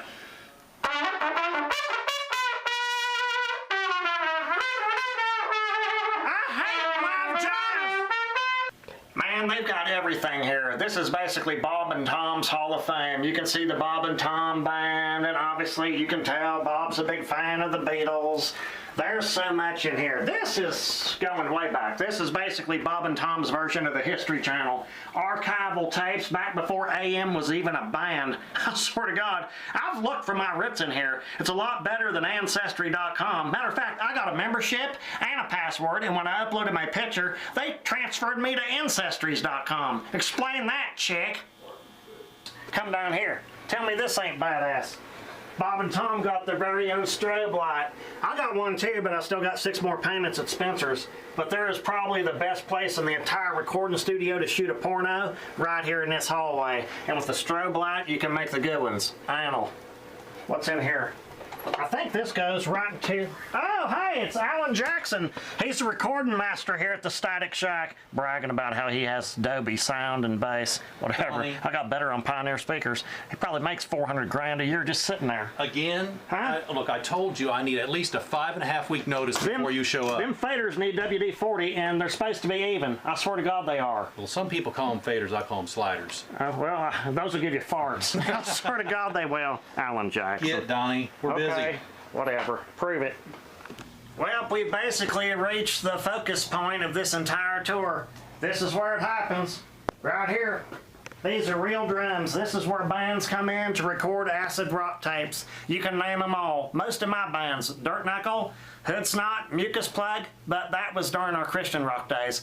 But you can tell, real pine wood recording panels. They've even got soundproof herpes. There's everything in here, and this is where the music is made. And this room here, this is, I don't know what this is, but it basically reminds me of every haunted house I've ever been to. Watch your step. Watch your step. All right, now you've seen the bands. This is where some of the radio stuff happens. Come on in here. This is where Bob and Tom behind the scenes types do a lot of their funny skits. I swear to God. Tom, I built myself a shelter out of plankton and chicken bones. Oh, it's a Mr. Obvious show. I love you guys. No, Which one's Mr. Obvious? Are you the caller? Or? No, it's Sid and Bart. Yeah.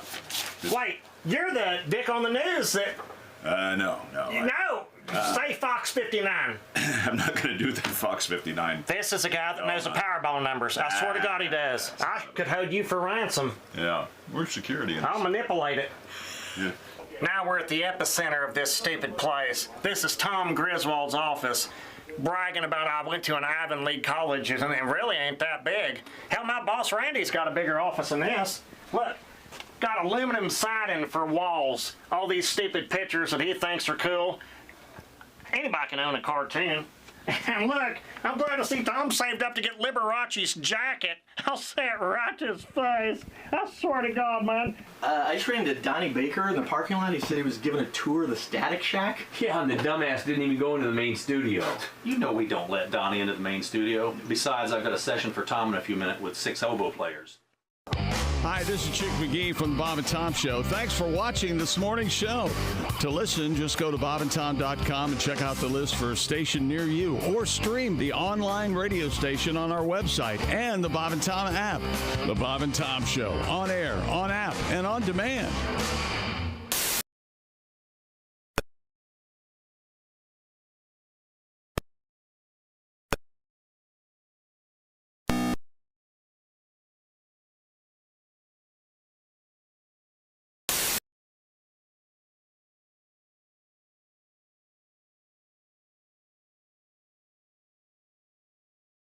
Christy Lee's at the Silac Insurance Company news desk. Yep. Pat Godwin's there. Hi, Josh. There's Jess Hooker. Hi, Joshy. Jeff Hoskay's across the way. Hello. Ace is here. Hey, Josh. I'm Josh. Tom, later on, will be joined by Tatiana Frank here in studio. Terrific comedian. All right. Looking forward to meeting her. I don't think any of us have met her. No. So, We've had her on the air before. yeah, but not in person, right? We'll look forward to seeing her. All right. We have Christy Lee at the Silac Insurance News Desk. Disney World fans, and I'm one of them. There's, of course, it's no longer MGM. Now it's, the Hollywood Film Studio section of Disney World. I think it's Hollywood Studios. Hollywood Studios, yeah. And that's the home of, was the home of the Aerosmith tribute roller coaster. Rock and roll roller coaster. That's a good time. Oh, it was a great time. But say goodbye to Aerosmith. Hello, Muppets. I'll take the trade. Muppets band Electric Mayhem is taking over Disney's Rock and Roller Coaster. According to Disney Parks, the coaster will have a colorful new crew who will put their own spin on not just the ride itself, but also the iconic guitar that adorns the exterior, as well as some of the iconic scenery around Hollywood Studios. Rock and Roller Coaster starring the Muppets set to make its debut next year in 2026. All right. So I may forgive them for shutting down one of my favorite things at Disney World, the Muppet 3D movie. Yeah. I know. Why can't they do both? I don't that thing was great. That was I walked into the Muppet Show theater. I loved it. Yeah, I did too. And they had the two puppets up high. Yes. Statler and Waldorf were sitting up on the balcony. Oh, really? Yes. Oh, yeah. Oh, yeah. That's cool. And then I guess it's not a spoiler alert anymore. And then one of the creatures would come flying out, running down the aisle. Sweetums would come out, or what do you? Oh, sweet. And they had the 3D. You put on the 3D glasses, and I would go every time. I bet I've seen it 25 times. Yeah, it's awesome. Mm-hmm. And they go cool. Yeah. But you know me, I'm also a big fan of the Hall of Presidents. Yeah. Oh, it's so cool. And what I loved about it was it gets politicized. There's depending in the crowd, so certain people would clap for John F. Kennedy, certain people would boo for Nixon, people would clap for him. Yeah, Great. people they can't help themselves. It just plus it was air conditioned. I never did the Hall of Presidents. I could never get anybody. I'd always have to do it by myself. No one would ever go in with Of me. course. I've done it a couple times. It's fun. kids. It really is a nice blast of air conditioning. They're robots. They update the way it worked, though. It was pretty antiquated. It's still there. It's not bad. Would they move? Yeah. but very And stiffly. kind of give speeches and talk a little bit and then sit back down. Did the Biden one wander off? Did the Ford one fall down? There is a video. There's a video somewhere on the internet of one of them actually falling over. I forget which one of them. But as they introduce them, the presidents all nod. Oh, my husband would love And that. and they're giant robot dummies, whatever you call them. Animatronics, yeah. I like robot dummy better. I mean, I just think it's cool. And then I, of course, years ago, I proposed the Hall of Vice Presidents. Much less popular. But I forget which one gives a speech, but Probably I feel like Lincoln says something. Yeah, I really would think it would be Lincoln. When for I some saw it, I'm reason. sure he said something. And there's kind of there's a video before it, like a cartoon thing. And but it was kind of cool.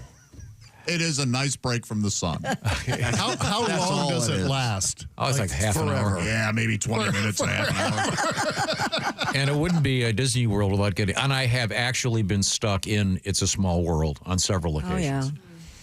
Oh, But that's fun too. They're all great. And I love Happiest place Pirates on of the earth. Caribbean. Did you know they changed that around? Oh, yeah.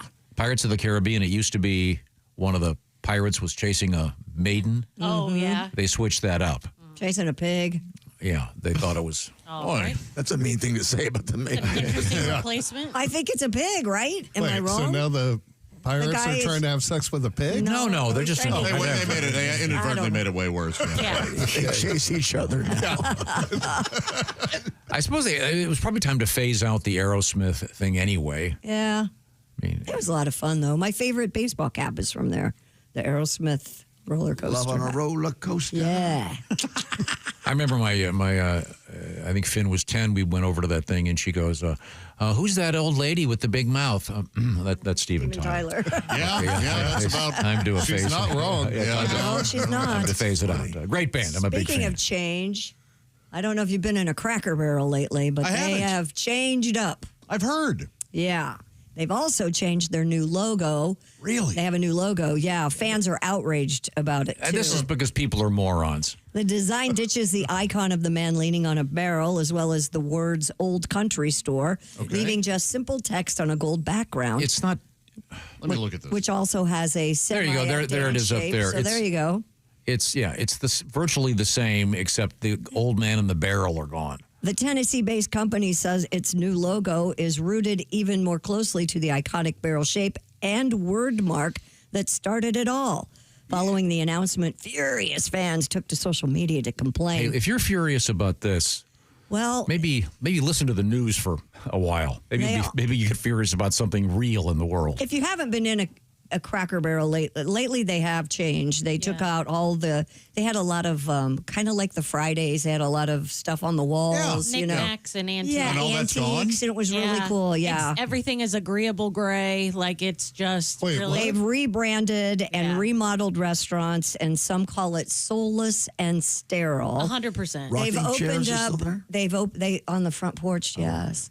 They've opened up where it used to be a wall. They've opened that all up so you can see all the way through the restaurant. I'm now. concerned. I think the term cracker could be perceived as being politically incorrect. Who doesn't like a good cracker? I think they're referencing hillbillies. I, for one. You're glad to see the change. Or you want to see more change, apparently. Yes. I love my Cracker Barrel. Look, this is totally unnecessary. Yeah. But I'm with Tom. If this has ruined your month, relax a little bit. But the reason people get so upset about stuff like this, Tom, is because they do watch the news and they want to break from that with something familiar and unchanged. And now when the familiar changes... And for you, let's face it, Josh, the Cracker Barrel is like the bat signal. You see that logo and it's...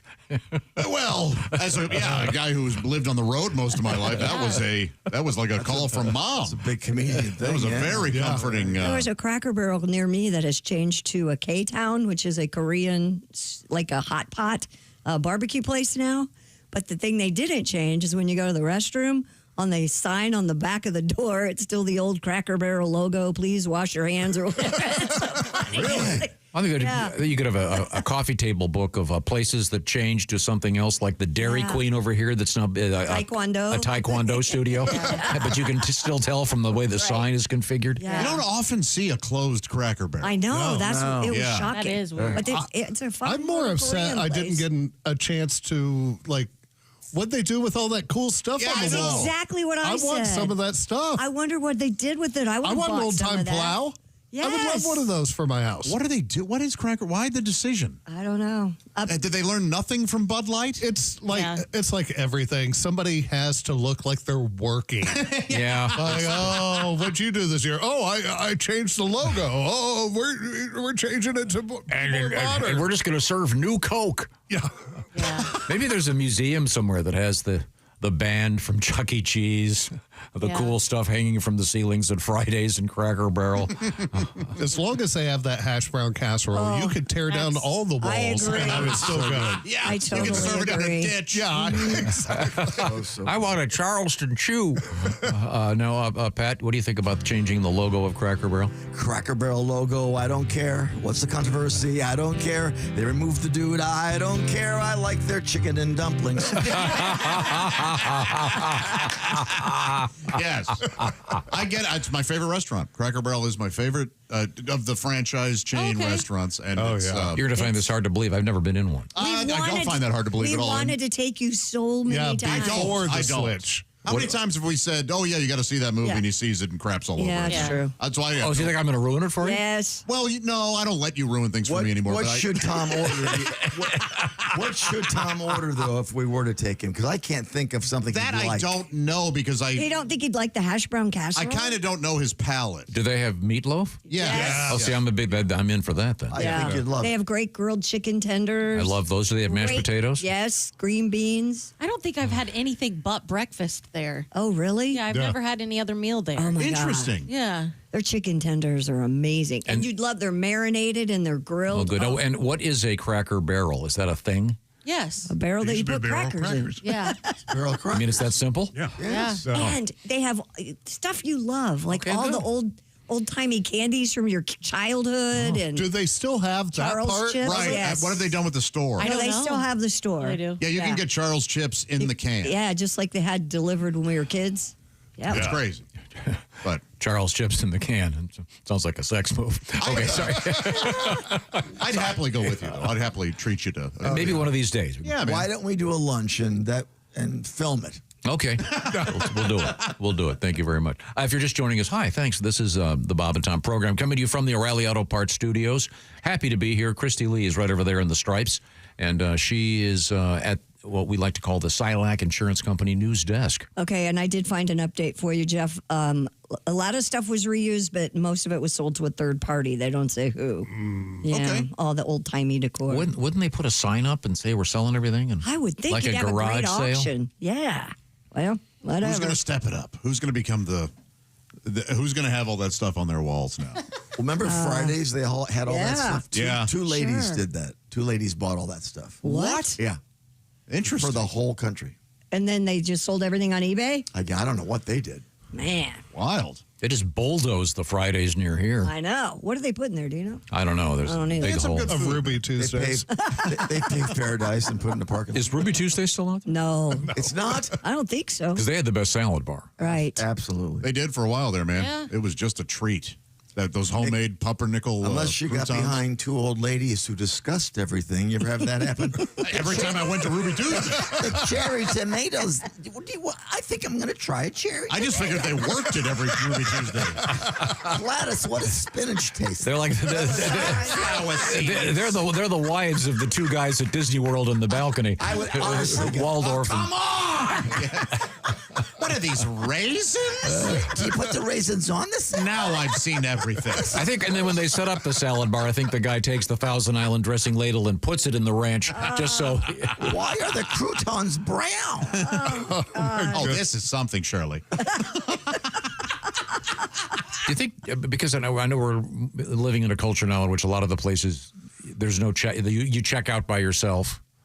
which I like. I do too. But I know, like it. I've always said this. My aunt used to always go shopping just so she could talk to other human beings because she was kind of a spinster. And here she comes again. Yeah, but I mean, are they gonna? Is AI gonna start doing that? Is the machine gonna recognize you and go, "Oh, hi, Florence, how are you today?" At some point. You know what? Probably. Did you find everything you were looking for? There have been movies like that where you walk in the store and they go, "Hey, Tom, how are you? Nice to see you again." I mean, there's a chance. Hey, like the haircut. You keeping the sideburns, huh? What happened to your ear? How's your dog? There was a while every time I walked into a CVS, I would get a notification from Walgreens. No. Yes. You know, we have this on, and I went, delete. Oh, yeah. They've kind of cut back on the length of the receipt there, right? At CVS, they got the message. Yeah, when you do self-checkout, you can just choose not to get a receipt. Oh, yeah, that's helps good. Too. Yeah. But I'm a big fan of the self-checkout. Oh, yeah. Yeah, it's easy. I'm with you. It's easy to shoplift. Yeah. No, it's not. Oh, it is. Oh, boy, I'll show you how to do it. Oh, God. Hey, you want to come over tonight for some lobster tails? So this thing, back to the Cracker Barrel thing. They call this rebranding. Uh-huh. Yeah, you see it. I mean, it happens, and there's always backlash. They're trying to modernize like everything else. But that's the joy of Cracker I Barrel. know, And again, right? I'm not outraged. Things happen, and there's no reason to be great. But I do prefer the old. It was always a comfort. Yeah. And I also, the one I go to, I don't know if this is for all of them, I think they've replaced the wooden fireplace with gas. Now, don't quote me on that. What? Yes. Now I'm out. Do they still have the peg game? What? Do they still have the peg game on the table? Yes, they do. Right. Okay, then I'm fine. But Now, the peg game, to be clear, is... well, it depends on where you play it. It's this guy behind the dumpster. the golf tee game. You've seen the golf tee game, right? Yeah, okay. All right, well, maybe Disney World could have a special land where they have all the old restaurant stuff. And There's Aunt Jemima waving to you as you go by. all the... Uncle Ben's right. Yes, all of the... Oh, no, they closed Splash Mountain. Eskimo pie. all the things that are gone. Wistful. Yeah, the things that cancel. Hey, there's the Frito Bandito. the movie song of the South. Yeah. It's just maybe sometimes rebranding is a good thing. It's just 85-year-old men looking, and they're kind of wiping tears. I miss Uncle Ben. And they changed the taste, too. I tell you what, it's those liberals. Look at this. They're selling Washington Redskins jerseys. I can't order chicken fried steak off an iPad. It doesn't make sense. Send Gertie back over here, the one with the big jugs. Okay. Well, thank you very much. We're gonna revisit something in the news. What have you got going over there, Christy? Oh, we have a lot going on over here. Forget romance. What about Shrekking? That's the new thing, apparently. The thong bikini. Fan? Not a fan? Rides up. Oh, you mean on other people? I see. And a brave dog takes on a bull. We'll tell you. That is a brave dog. Okay, good luck. Yeah, Thank he you wins very an much. award for it. We are in the O'Reilly Auto Parts studios. This is the Bob and Tom Show.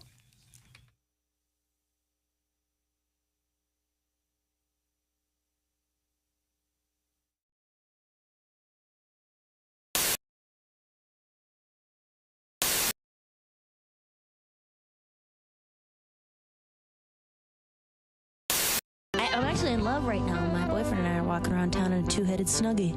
It's getting pretty intense. That's nice. Yeah, it's pretty nice. Mhm. I'm so, because I have a hard time listening to the love songs with Delilah. Where are you calling from tonight? Where are you? What's going on with you tonight? What's your name? Requests and dedications. Hi, Amy, calling in from Tustin, Arizona. What's going on with you tonight? You and Matt broke up? That's hard. What do you want to say to Matt tonight? We'll play that for you. That's Penny Lover by Lionel Richie. Penny Lover. Oh, you know what? I've had enough. That's it. I'm in love with her. I remember that very well. Maria, that is for those that get that. Yes. Oh. And for those that don't, you should listen to Delilah just so you do. Just that one just time. so you get the joke. Intense. They should have those songs. They're not good for people's mental health. Like they should have little footnotes at the end of every verse. You know, I would cross an ocean for you if that ocean led to an English-speaking country. Because at this point in my life, it'd be really difficult to learn a second language fluently. Not to mention the anti-American sentiment. We'd have to talk about it. You know? Wow, you are quite the literalist, aren't you? Yeah. Baby, I would die for you if I were already dying and you just needed my giblets. Maria Bamford is our guest. She's not kidding.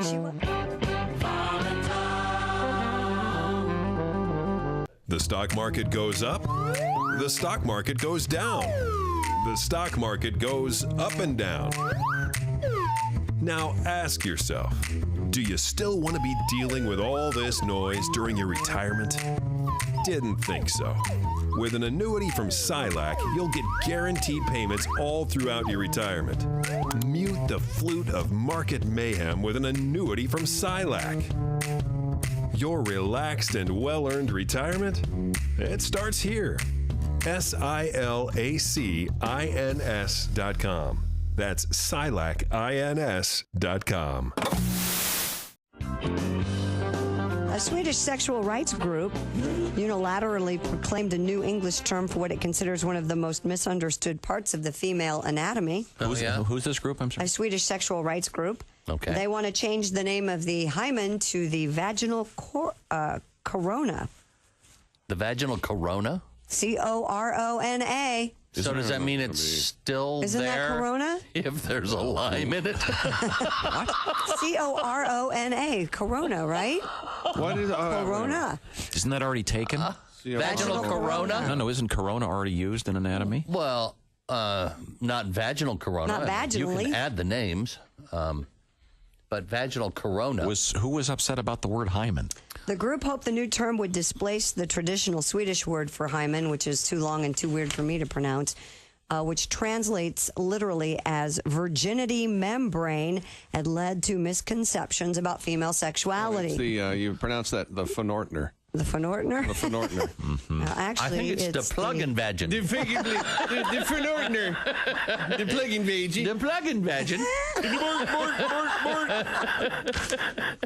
See, Come on. Go with the see corona? why I sat on this story for 2 hours? Come I on was a little now. worried about Hyman's classic, like Yankees. You're not going to get rid of that. But it was... So this is just the Swedish. They don't want to change the English term. They just want to go. This is just for the Swedish language. So I see. The Swedish are changing. Because of the guilt associated with... So it would be as if... it breaks before you actually have sex. So yeah, in case you... What's the loose translation? Corona has burst. Yeah. Mm-hmm. Oh, really?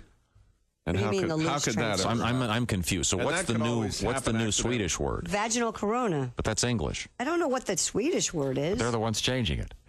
I know, but it's hard to pronounce, I guess. Durkin. Don't the Swedes with Tiger, don't they have enough trouble right now? No, Shouldn't they just be quiet about stuff for a little while? Yeah, but it's sex over there. It is, isn't it? Well, yeah. They are way ahead of us sexually. I can't Yeah. argue with that. Well, I can't wait to see the commercials. Yeah. If you get the Corona, they got the one right now where the limes are being... They're playing the finger flip football. Finger flip football with limes. Oh, yeah. Yeah. You They can also have the imagine other if all one of a where sudden there's a there's hymen involved in that. The guy's skipping rocks, and then he skips his phone. Do you see the one where the woman and the man are sitting there in the lounge chairs looking out at the ocean, and the girl walks by, and the guy spends a little bit too much time looking at her? Yeah. And she squirts squeezes him. the line. He waits way too long to react. He jumps late. It's because they're acting. Yeah, I know. That's a bad job. And, You should've the actor It's just a bad job. used to having things squirted in his face.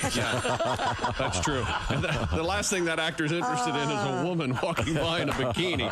That's probably... That's where the acting They're all... Yeah. Let me get that phone call. Bob and Tom Show. Hey, man, it's Donnie Baker. Hey, Donnie. Oh, hi, Donnie. I think I've solved this puzzle while they're changing Hyma to Coronas. Yeah? Well, because everybody knows in fourth grade, English class, you learn about hymens. I mean, certain words are hymenated. Super Bowl, low pitch, doghouse, No, but squirt gun. Donnie, that's hyphen. Hyphen. It's all hymenated. Punt, pass, and kick, all of them. Punt, pass, and kick. Okay, those are hyphens.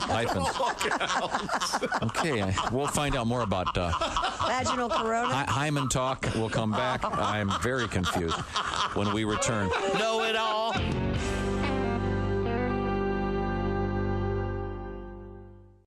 This This woman is listening to the Bob and Tom Morning Show on Q95. That's disgusting. Why, nothing could be worse than that.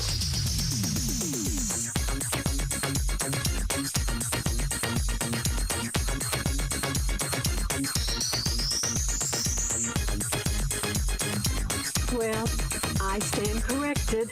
The Bob and Tom Morning Show on Q95. Get up and get it on.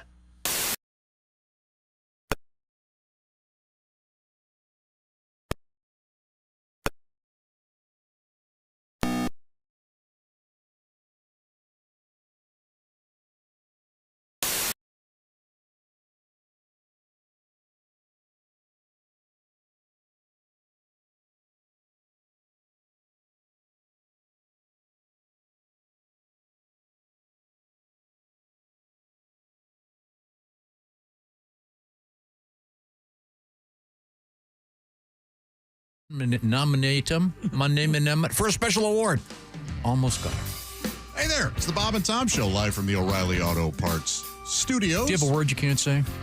All right, what are you doing? Well, no. You, for example, can't say the word municipal. Municipal. See, you always get it wrong. Municipal. I can't say nominate. Municipal. I got it that time. I can't say no. We know, especially to women. I met my son. Well, there's that too. Wow, that's really uncomfortable. When he asks for stuff. Uh-huh. Oh, boy. Wow.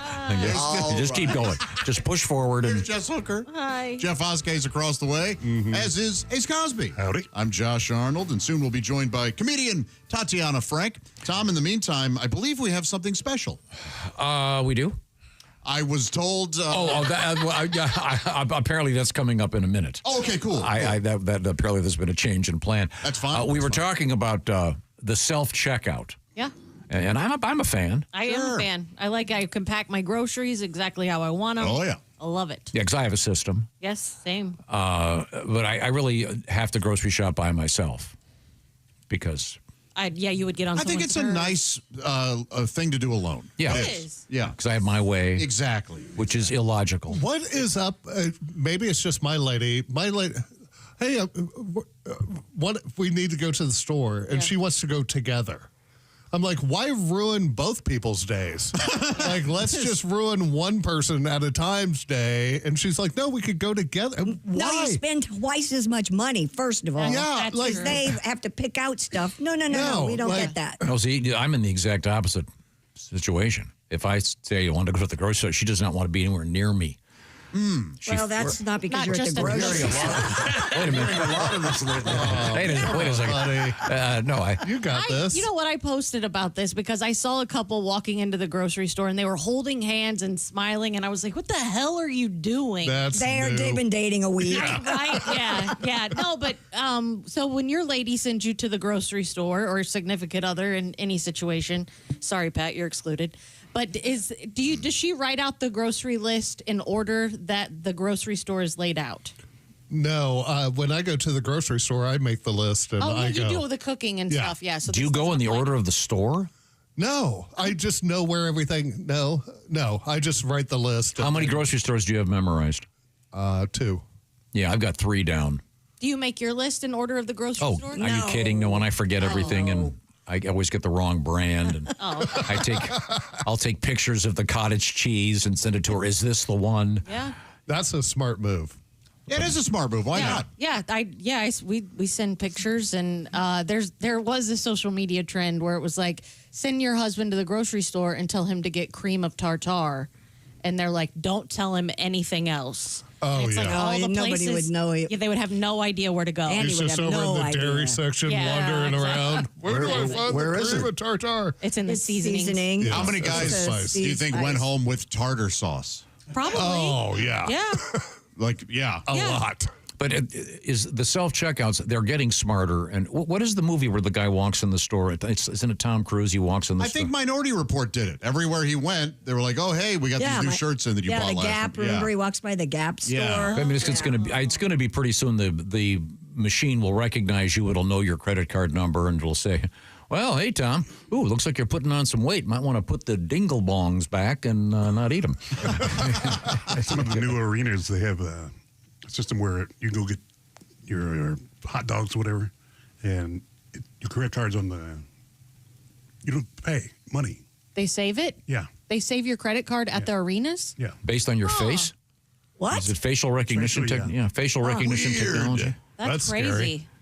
Yeah, but I mean, I am looking forward to the day, and I know this has been implemented maybe in a few stores around the country, but when you put something in your cart, it's rung up. yeah. And then, you push your cart to the end. And it pays, and yeah. it just pays. Yeah, it just charges your card as you leave. Yeah, I'm for that. Yeah, they've got it down. Except the problem with the current version is it irradiates all the people because of the yeah, they need to fix that. Yes, the uranium strontium 13, whatever the hell it is, in the ho-hos. They got to get rid of that And aspect. then what do you do also if your kid starts throwing cereal in there, and then you're like, no, we got to take that out. Yeah. I need a manager at my cart, please. Right. Yeah. Now, if you take something, say you get a quart of milk, then you realize it's the wrong kind. Do you take it back to the dairy case, or are you the guy that just puts it with the cereal and leaves it there? No, I take it back to the dairy case. No matter what it is. Yes, anything refrigerated. Well, not even. I'll do it with a spice. Oh yeah. I'm like, you know what? I don't need this. Right. You don't just leave it on the shelf anywhere. No. Tom? I look at it as there are a lot of things in life I make sure I pay a moron tax. Yes. Oh, yeah. Hey, I was a moron. I have to walk across the store. Yeah. That's my tax for being a moron. I see. Coming up, comedian Tatiana Frank will be joining us right now. Christy Lee is at the Silac Insurance News Desk. We'll check in and see what's going on over there. What do you got? A new dating term is out there. It's called shrekking. Anybody want to take a guess as to what that means? No. Maybe. Okay, maybe I will. I know. All right. I know. You post ugly or non-flattering photos of you so that when in real life when you meet, you actually end up being better than they think. Well, you're thinking along the right line. That's actually not a bad idea. Right.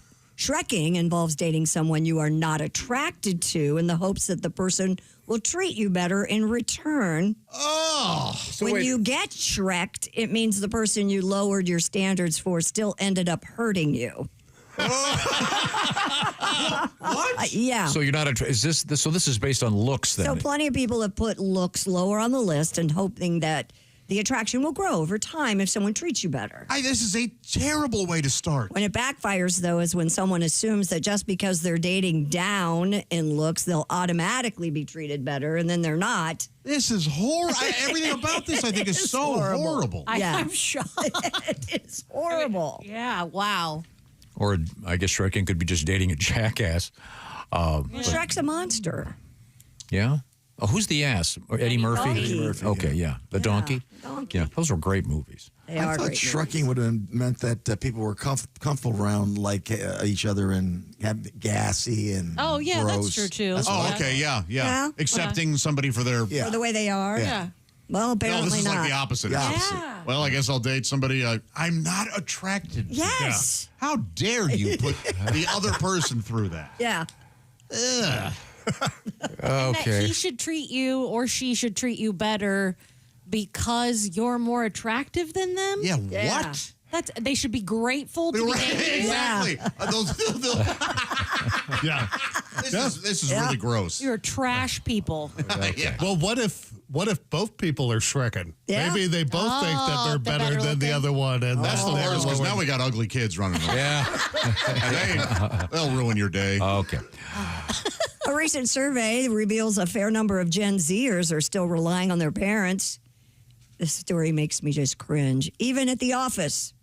According to a poll conducted by Resume Templates, 1 in 3 Gen Zers have had a parent write their resume. 30% parents will write their cover letters.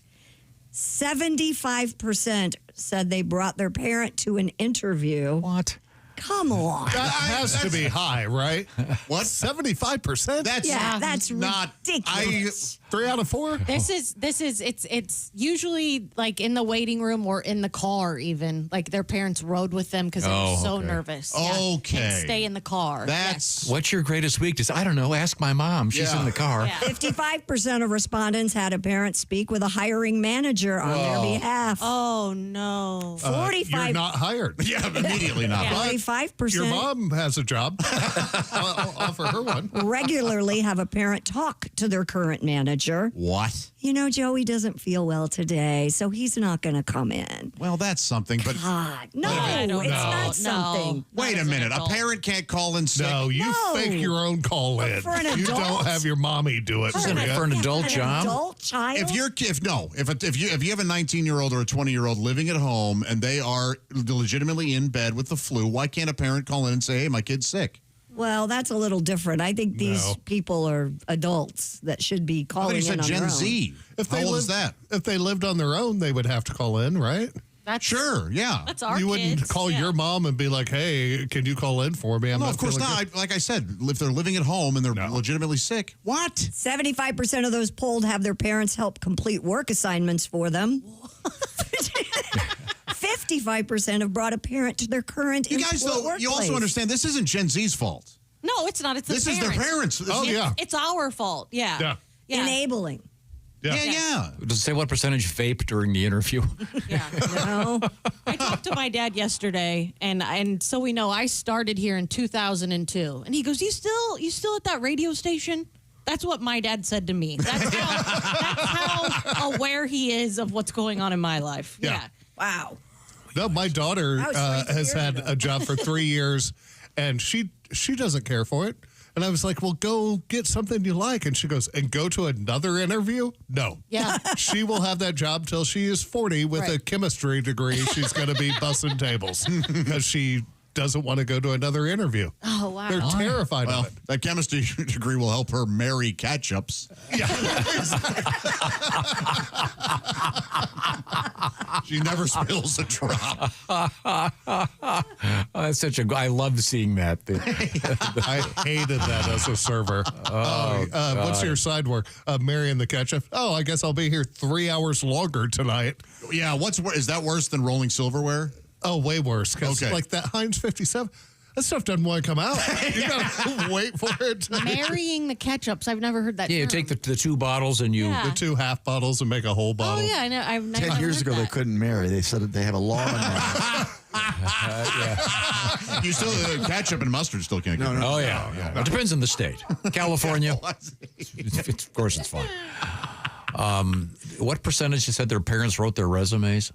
What did I say? 55%? That doesn't shock me. Well, it shocks one in me 3. because like 90% of them AI writes their I'm resumes. sure. Well, yeah. That I understand wanting help with a resume I do and understand wording. that. I don't have as much a problem with. But that should also be a week-long section in high school. Yes. Yeah. Of how to make a 100%, yeah. resume. Absolutely. Or 30 seconds on Chat GPT. Well, that's what you prefer? No, that's what's happening. I know. That's I the know. reality. How do you type in all that info? Isn't it after you're done typing into Chat GPT, aren't you? Oh, I may as well have just written the resume. Oh, but they write it for you. It's just amazing. Well, This you is do- where and- I've worked. This is what I've done. Boom. And then it's you done. put in the job that you're applying for, and it changes the words in your resume to match what they're looking for in the job. And then the hiring guy goes, "Oh, this is fake. Yeah. This was written by a machine.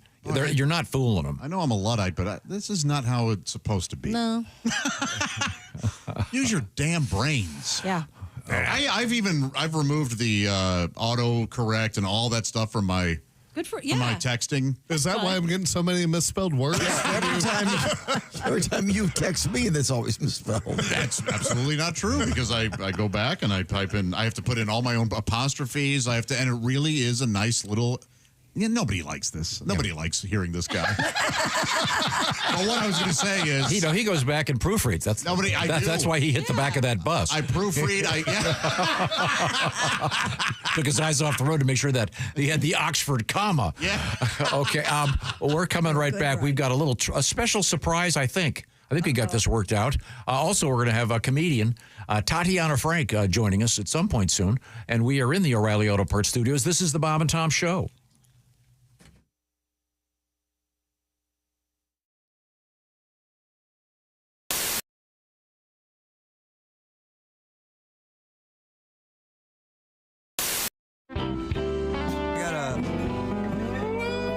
slide guitar, I wrote a song a long time ago called The Lifelong Tiger Fan Blues. I know the Cubs have issues, but the Tigers have had for a long time, and I wrote it when we were like 0 for 19 years.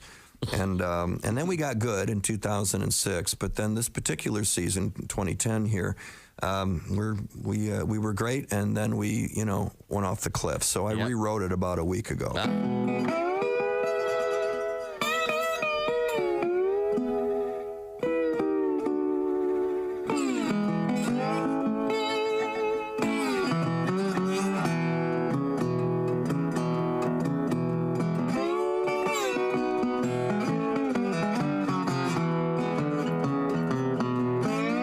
I've been a baseball fan since I was a little boy. I had a bedroom full of little baseball toys, batting a ball and a Wilson glove. Yeah, me and the national pastime, we was oh so in love. Every opening day, I still get that itch. I can hardly wait for that very first pitch. All my hopes and dreams all in place. I get visions of my Tigers in a pennant race. Win or lose, I got a lifelong Tiger fan blues. 2006, we made it all the way to the fabled Fall Classic, only get a St. Louis whooping and our Detroit ass kicked. 2009, we was tied with the Twins. We had to go to Minnesota to lose it again. In 2010, started off with a bang. We was leading the league in everything.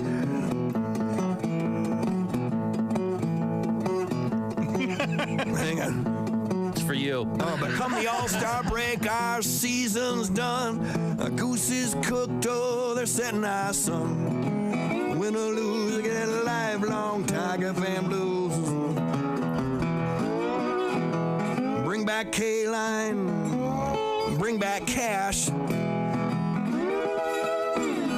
bring back Greenberg, and all them homers each smash. Mickey Cochran, Schoolboy Rowe, Ty Cobb, and Rocky Colavito. Win or lose, got a lifelong Tiger fan blues.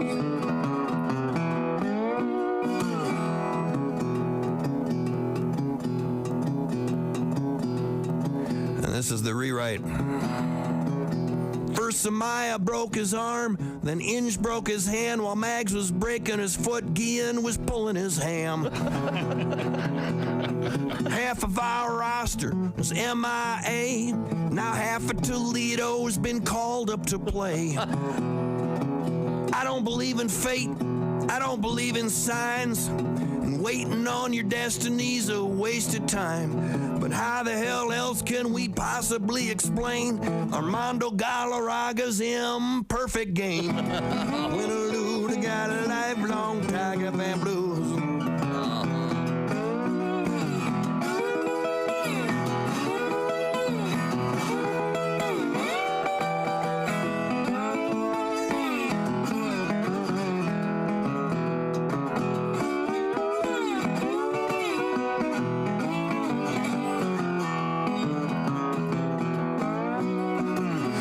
Life ain't fair, nice guys finish last. You can't have a future if you don't have a past. Yet still I hope, still I pray, another World Series gonna come my way. But folks, mark my words and learn this lesson. Cut your losses and count your blessings. Or just like me, you're gonna end up crying while spending Sunday afternoons with the Detroit Lions. I got a lifelong Tiger fan blues.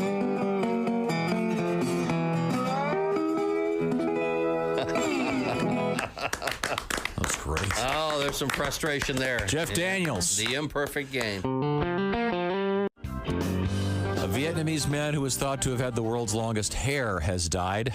Had that word been penis, I think it would have been a much more interesting story. Yeah. Mm-hmm. Well, just change it. Do the story and use penis. It's creative licensing. You want me to, wherever the word hair is, say the word penis? There you go. Now we're on to something. Okay. It'll be fun. Don't use the word penis. Use the word Johnson. Wang? Wanker? Wang? Yeah, Wang. He's Vietnamese. Go ahead. Yeah, Wang. The exact length of Tran Van Hayes. Wang. Could I read the story? Sorry. That's not correct. That's not correct? Can I read the story, please? Go ahead. Now you know how I feel. If you'd let me finish, you'd. No, we're not. Go ahead. Go ahead. Why are you looking at me snottily? She's running her pie hole over there. If you'd let me finish, you'll find out why. All right. The exact length of Tran Van Hayes unwashed. Unwashed. You know what? You know what? You just can't resist, can you? You did just jump in a little easy. Let me tell you what. I'm not going to let him get this story. This will be. I apologize. You were exactly right. See, if I say the exact length of Tran Van Hayes. Could you read that sentence again, please? Go ahead, read it again. Completely read it again. We're now, once again, we are substituting the word wang for the word hair. All right. I am reading word for word. Go ahead. The exact length of Tran Van Hayes' unwashed dong. Wang. I'm sorry. The exact length of Tran Van Hayes' unwashed wang was unclear. Well, but some it's hard to tell with all the dirt on it. Some estimates put it as long as 6.8 meters.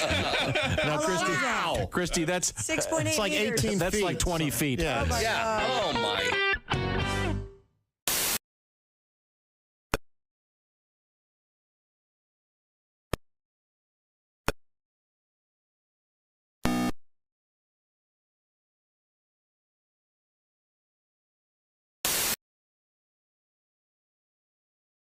Climb up those wonderful concrete steps. Hey, it's the Bob and Tom Show live from the O'Reilly Auto Parts Studios. Think O'Reilly Auto Parts for all your car care needs. Get the parts and service you need fast and, quite frankly, deserve from the professional parts people at O'Reilly Auto Parts. There's Christy Lee at the Silac Insurance Company news desk. Hey, Josh. Pat Godwin's there. Hello, Josh. Jess Hooker has joined us. Hi. Jeff Oskey, always great to see. Hey. As is Ace Cosby. Good to see you. I am Josh Arnold. There's Tom. And Tom, I believe we have something special about to occur. Yeah, and they've given me an assignment. I hope I can handle it. Okay. I have I've got two sound effects. Let me just test them, see if they work. Okay, that one worked. Okay, how about this one? Okay, good. Okay, I think I'm Tesla coil. Yeah, maybe. Now we've got a script here for the Bob and Tom players. Oh, very exciting. And let's see. I guess who's the first announcer here? You. I start this one. Okay, we'll go to unrehearsed, ladies and gentlemen. Ladies and gentlemen, presenting. Yeah, we looked ahead. I see. Pat, maybe a flourish or a guitar, something sort of a nice. I don't think it needs it. Okay. Just with your voice is fine. Just an a cappella, sort of soap opera-y, maybe. Or Something two ladies in a lounge, perhaps, chatting. What do you got for us? Ooh. Oh, that's nice. Now presenting the Bob and Tom Players. Today's modern woman is busier than ever, balancing a hectic home life with the demands of a career that can be taxing. As a result, attending to one's own health and hygiene often becomes a secondary concern for some women. Hey, Jess, can I ask you a personal question? Of course you can, Christy. This one's kind of embarrassing. No need to be embarrassed. You can share anything with me. Well, it has to do with, down there. Down where? Down south. That was an accident. That was down there. Take it from. It has to do with It has to do with down there. Down where? Down south. South, like San Antonio or the Key West? Well, no, not that far south. I mean, down south to my vagina. Oh, so what's the problem with your vagina? I just feel like I don't spend enough time taking care of it. I think there may be an odor issue. Oh, boy. Okay, got ya.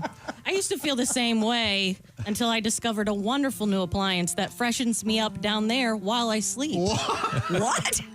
What's that? It's called the Pussifier 6900. Oh, my God. The Velvet Purse Scrubber and Nebulizer. That's right, ladies. Introducing the Pussifier 6900. It does the job that you're too tired to do. The Pussifier 6900 uses high-tech AI-driven technology, combining the smelling power of a golden retriever with the stench sampling rate of IBM's quantum supercomputer at Oak Ridge National Laboratory. It's all designed to sniff out embarrassing odors. Ladies, try the Pussifier 6900 tonight. Simply turn it on, slip it in, and let it go. It'll do the dirty work while you're asleep. It'll even spritz your mommy parts with a light cloud of zesty air freshener. So when you wake up, you'll feel reinvigorated, spruced up, and ready to take on the day. Okay, I'll give the Pussifier 6900 a try. Later that evening. Good night, babe. Good night, sweetheart. By the way, that was the best roll in the hay we've had in a long time. And I love the fragrance. Oh, that's the Pussifier 6900's newest aroma. It's called Citrus Cascade. Oh, wow, it felt like I was huffing a float at the Orange Bowl parade. Next week, I'm going to try a new scent. It's called Grandpa's Workshop. The Pussifier 6900 with insertable fragrance pods enhancing an emission control system with activated charcoal and patented SoundGuard queef muffler technology. That's right, ladies. Take a whiff. The Pussifier 6900 keeps you feeling clean and breezy down there every night. And don't forget, when you order, specify what size Pussifier 6900 you'll need. Golf ball, softball, or watermelon.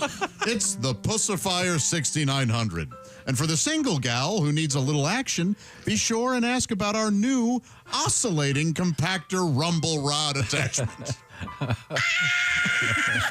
I'll have what she's having. It smells like burning tires. Stop that thing. It's the Pussifier 6900.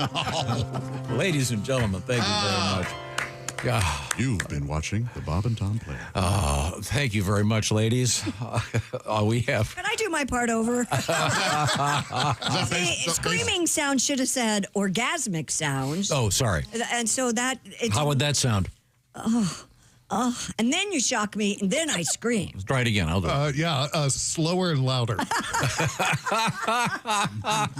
Never heard that noise before, have you, Jeff? Nope. Up next, it's Christy Lee at the Silac Insurance News Desk. What do you got over there? Well, the annual Big Nude Cruise is planning to set sail next February.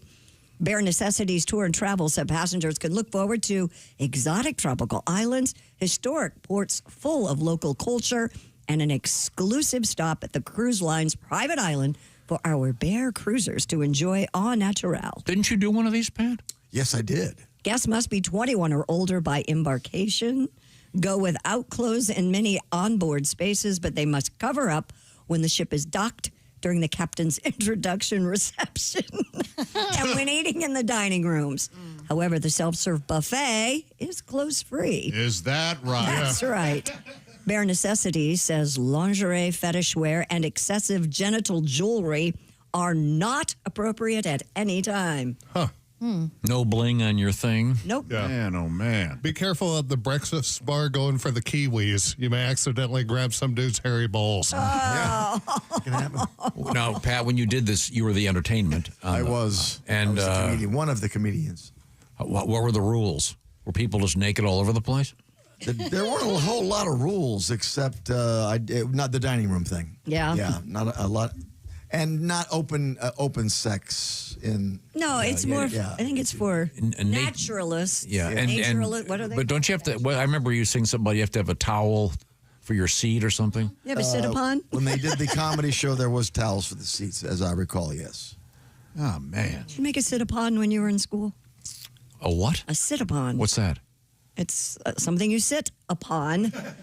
We made them in Girl Scouts, and my kids made them in preschool and kindergarten. That's what my gym teacher called his lap. I don't know what he's doing these days. I think 15 to 20. Yeah, eating ramen. You got a song about the nude cruise? I do. Old man naked on the bow of the ship. bare-ass lady, you can read her lips. Volleyball on the buff with free-flowing booze. Won't you let me take you on a nude cruise of boobies?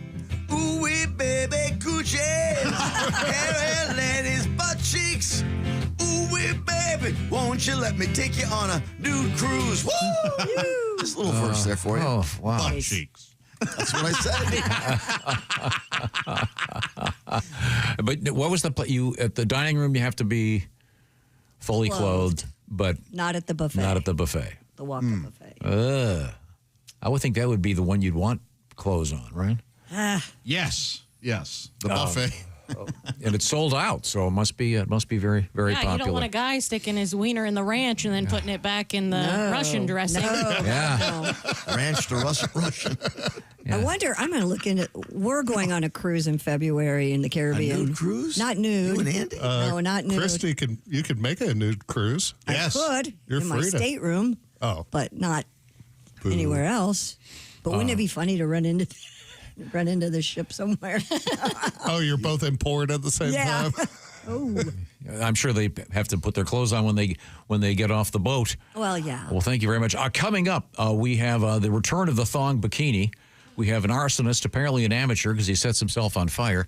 And we have comedian Tatiana Frank all set to join us. Right now, I want to remind you about the great quality of the Raycon earbuds. And if you're going on vacation, you want to have those earbuds if you're going to be getting on an airplane. I also recommend the Raycon headphones. I keep saying the same thing. I know my girls have them. So they'll be sitting in the back seat. I'll be driving, and I don't hear any chatter. I don't have to hear them listening to their whatever they're listening to because they've got the headphones on. This message is brought to you by our friends at Raycon. Don't you love it when favorite things come back? Well, Raycon has brought back the fan favorite, the Everyday Earbuds Classic, now updated with active noise cancellation. See what I'm talking about by visiting buyraycon.com/Tom. This is the latest version of Raycon's famous Everyday Earbud Classic, now featuring, as I mentioned, active noise cancellation. Pair that with 8 hours of playtime and a 32-hour battery life. Your Raycons will never leave your ears. The icon has returned. Check it out by going to buyraycon.com/Tom. You'll get 20% off this fan favorite if you do it today. That's buyraycon.com/Tom. Once again, 20% off the Everyday Earbuds Classic. Buyraycon.com/Tom. And remember, they won't fall out of your ears because you select the size of the gel tip that you want. So they're going to stay in your ears. You're not going to lose them. And by the way, did I mention they're half the price of those little white ones, and the sound is great. Check them out. Once again, buyraycon.com/Tom. Coming up, we're going to talk with Tatiana Frank, and we're going to find out about a bear in the ice cream shop. And are you too good looking? If you're gorgeous, stick around. We're in the O'Reilly Auto Parts Studios. This is the Bob and Tom Show.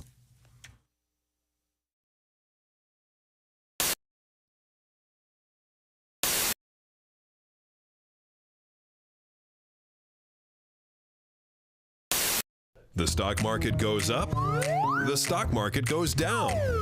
The stock market goes up and down. Now ask yourself, do you still want to be dealing with all this noise during your retirement? Didn't think so. With an annuity from Silac, you'll get guaranteed payments all throughout your retirement. Mute the flute of market mayhem with an annuity from Silac. Your relaxed and well-earned retirement? It starts here. SILACINS.com. That's SILACINS.com. Okay. Well, we were talking about That's wonderful. You fly all over the place. You work a lot with the comedian Jeff Dunham. Yeah. So you guys are always flying, but you're famous on this show for your discussion of flying. Wow. I know a lot of comedians do the stuff about, airline, jokes about, everything from flying. And so this was just my experience was that I started to notice some of the pilots, there were those who didn't say anything to you really. They would just say, hey, how you doing? But then I had notice the ones who love to talk and point out things and give you a little tour in the sky. And, Sure. And I always thought those were guys who were frustrated radio guys. They wanted to be on radio, you know. There's your captain here in the cockpit. And they always sound so cool, you know. You know, and so he always, first of all, he has to tell you he's in the cockpit. Like, where else is he going to be? Yeah, we know. Yeah. We know. In the can right now. I just wanted to say hi. So if you guys don't form a line while I'm in here, please. So he's in the cockpit. Okay. And then they always tell you how many feet we're going up. I never understood why they had to share that with all of us. You know, that's great. We're going up to 36,000 feet. You know what? I'm just a passenger. I'm not writing this stuff down. You know, what did he say? 36,000 or 33,000? Because I need to know. Do you? Yeah. Right. And I want to know what the gauge says because this is, I can't see it. I mean, I need to know. So, yeah, he's given us all this information. We really don't need, as passengers, you know, all I know is, you know, 36,000, 40,000. Just go high. That's all I really. Go above the trees and the mountains and clear that stuff. And I'm good. Happy. Yeah. Have a couple of drinks. And but then some of these guys I've noticed also will keep going. The ones who like to point out everything. You know, for those of you sitting on the left side of the plane, if you look out your window, there's a cloud shaped like a duck. Wow. What? Oh, good. I'm glad he woke me up for that because, you know, I mean, and of course those people on the right side of the plane, they never get to see anything sometimes, right? They'll point out stuff. You know, if you're on the left side, you can see the Grand Canyon. If you're on the right side, you can look at the people looking at the Grand Canyon on the left side of the plane. Fascinating.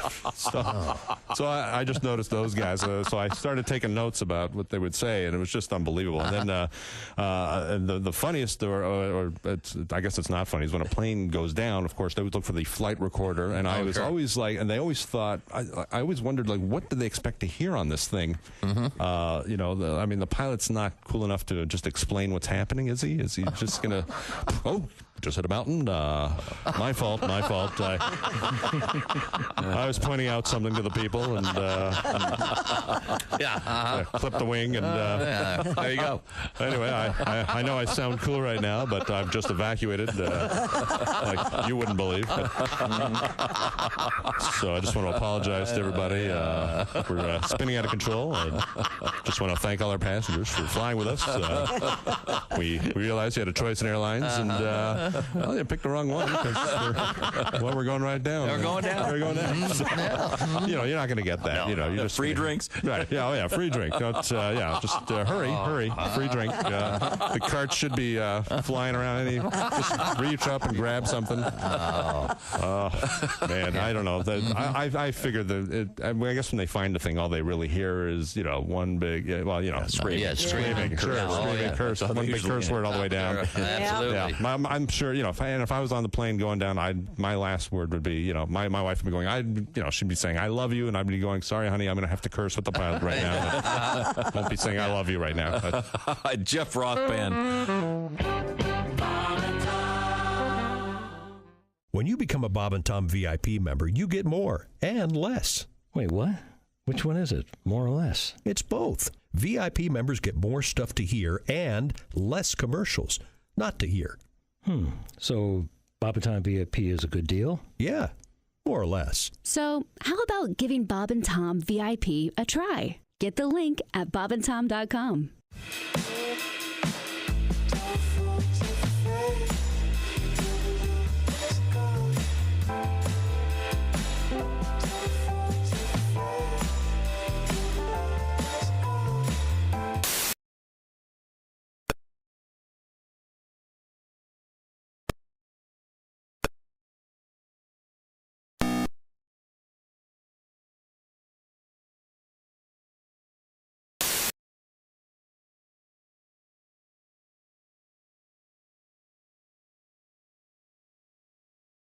And Tom Show live from the O'Reilly Auto Parts Studios. Christy Lee's at the Silac Insurance Company news desk. Morning, Josh. Pat Godwin's there.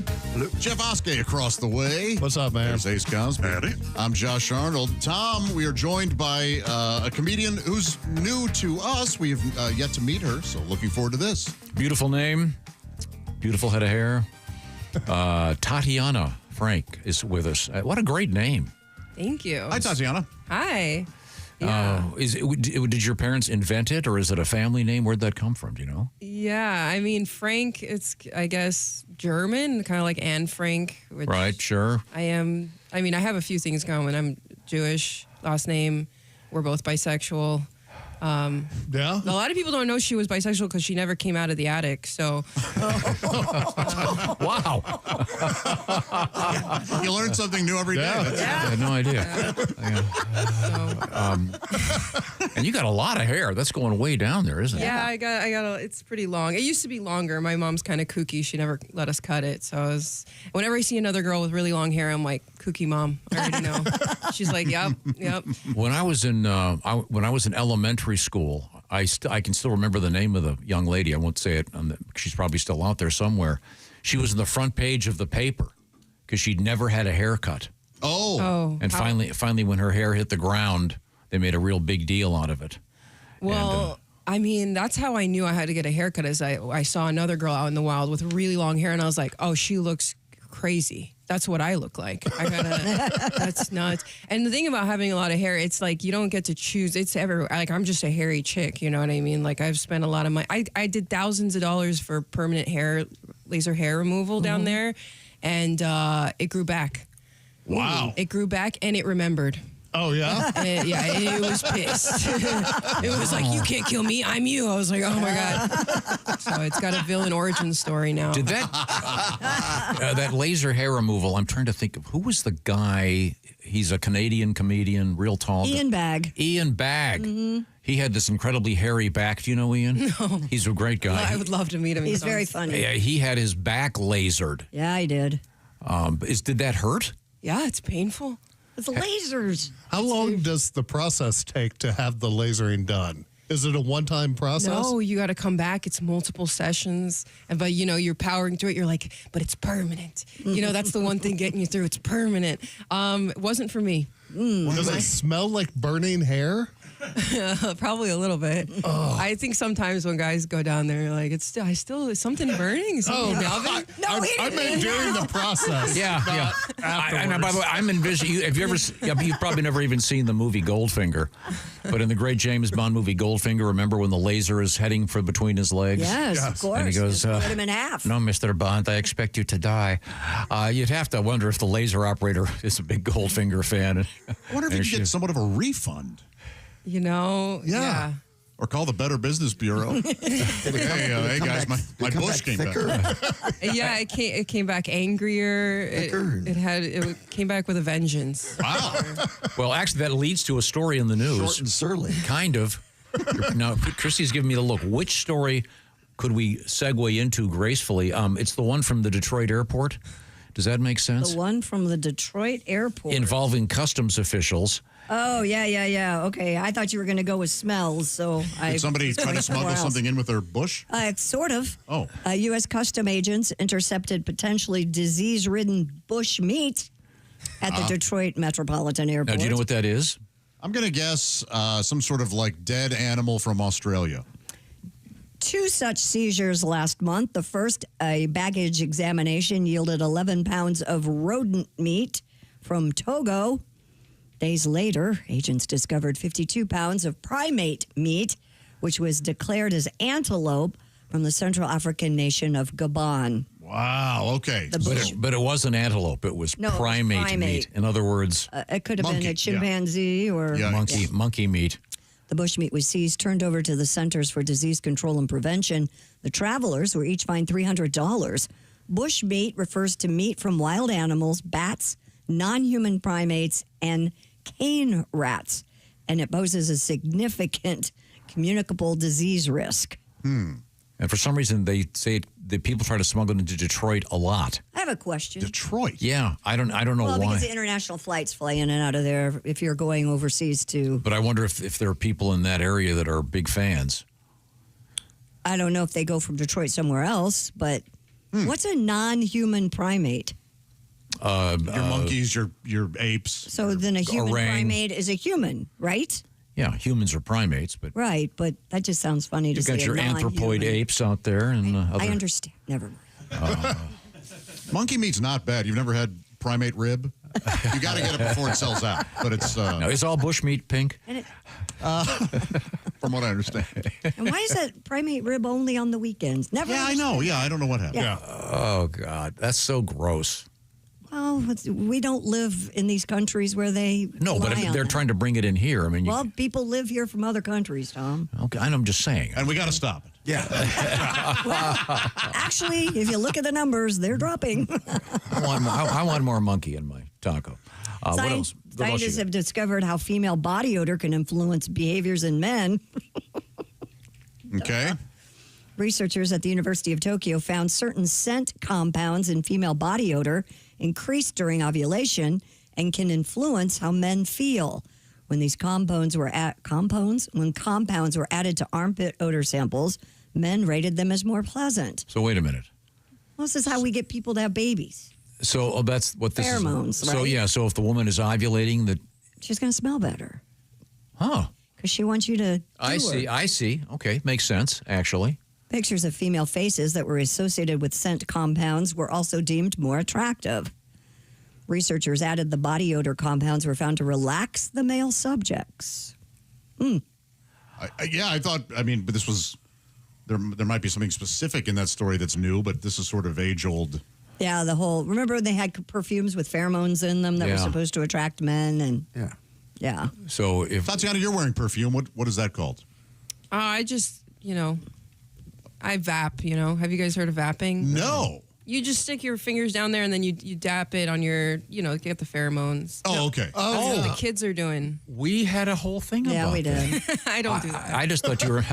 You smell pretty good. I thought you were like, man, you were. Wow. You're very simple. And it doesn't smell like bushmeat.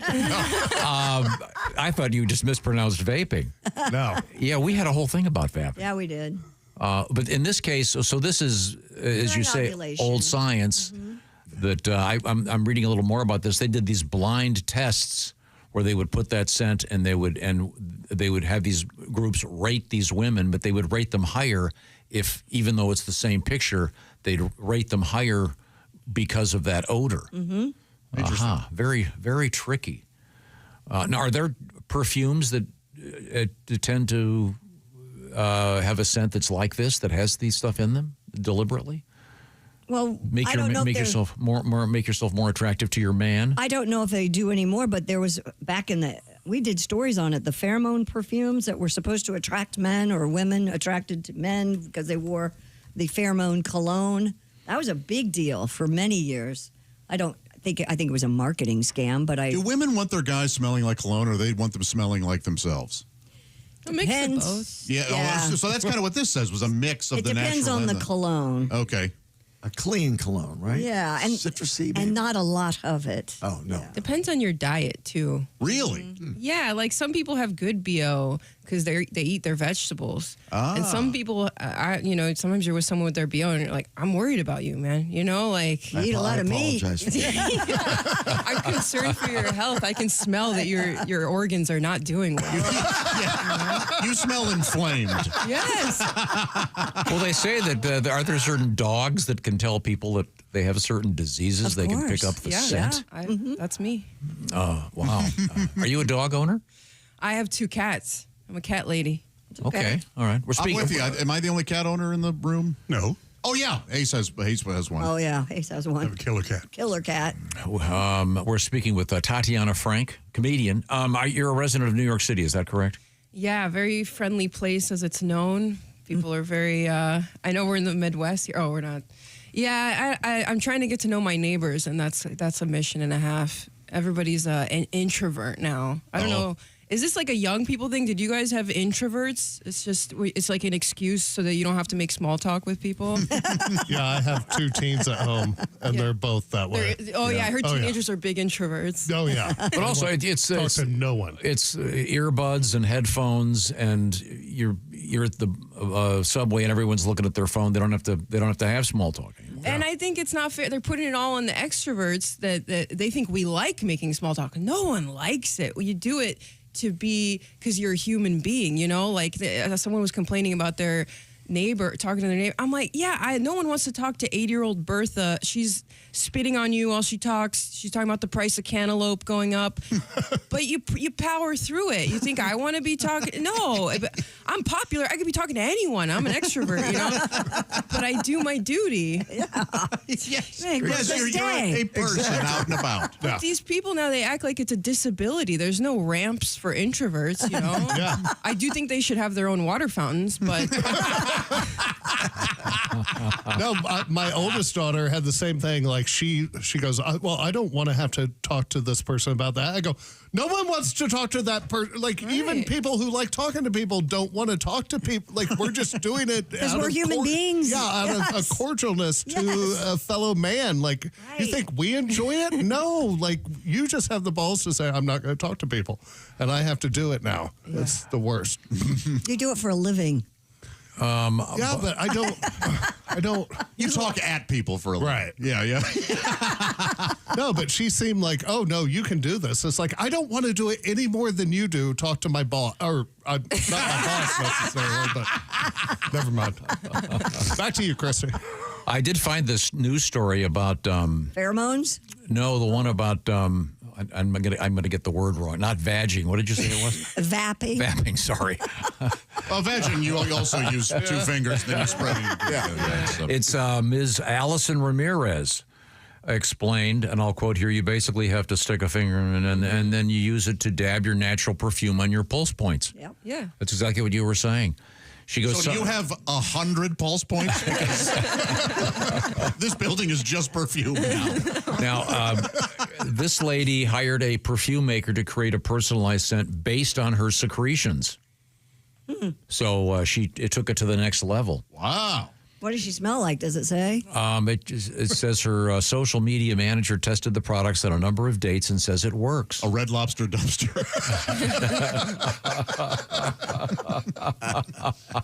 So anyway, it's out there. It's a thing. You can have it made into a candle, like Gwyneth Paltrow, or made into a perfume to, quote, attract men. It makes sense. I would think heredity and all that, or, it all I thought the whole point is that it's free. Why are they capitalism, baby? They found a way to charge you for your own scent. And here's an interesting new study, Josh, that might interest you. Radio waves may actually enhance the human sense of smell. Researchers recruited volunteers with normal olfactory function and exposed them to 15 watts of power from an antenna placed about 4 inches from their head. The participants were then given a smell identification test using so-called sniffing sticks. This makes sense. The radio waves can increase smell. I know when I'm listening to the radio and Imagine Dragons comes on, I go, this stinks. Scientists reported subjects performed significantly better after the radio wave stimulation rather than before, and with heightened sense of smell lasting up to a week. Is this because the radio waves are clearing up the membranes of mucus or something? I don't know. Does that affect us since we're surrounded by radio waves every single day in here? Who knows? I mean, I don't know what kind of waves. Was it AM or FM? I don't know. It doesn't say here. The study's authors believe the technique could one day help people with impaired olfactory abilities. Lead researcher Yongwoo Yang. I saw those guys. They opened for the Wu-Tang Clan. Said the stimulation itself is not consciously felt by patients, although some individuals reported a mild warming sensation at the site of exposure. Weird. Wow. That's interesting. So do you guys have really strong taste buds too, or? Yeah, exactly. What is happening to us? I know. Who knows? Something has to be. Well, if you set some fruit on your desk and the next day you come in and it's already spoiled, there's something going on. I don't have fruit on my desk. Does it affect pizza? Hey, this is interesting. I'd be curious as to what kind of radio waves they are and how close you have to get. And is there any other side effects? Like brain tumors or something? Well, they say 4 inches away, so that's pretty close. Yeah. Okay. Smell what the rock station's cooking. With 10 FM station where they all talk like this. It's FM radio. All right, Josh, now. Oh, sorry. Go ahead. I got Imagine Dragoned by my son the other day at dinner. I hadn't heard that one before. And he just goes, imagine dragons. I go, imagine dragons? He goes, yeah, imagine me dragging these nuts across your chin. I was like, hey, you're my son? Oh, my God. That is friend jokes. That's not a dad joke. I had never heard that before, and I fell for it hook, line, and At the sinker. dinner table. Yeah, that's really uncomfortable, isn't it? Oh, yeah. I was like, dude, we're cool, but we ain't that cool. You're not D's nuts cool. No. Okay, good to know. I want to say hi to our friends at Simply Safe. Chick McGee's the one who brought this to our attention. Years ago, he came in and said, hey, over the weekend, I installed a security system. And he did it himself. And he's moved twice since then, and he's taken it with him.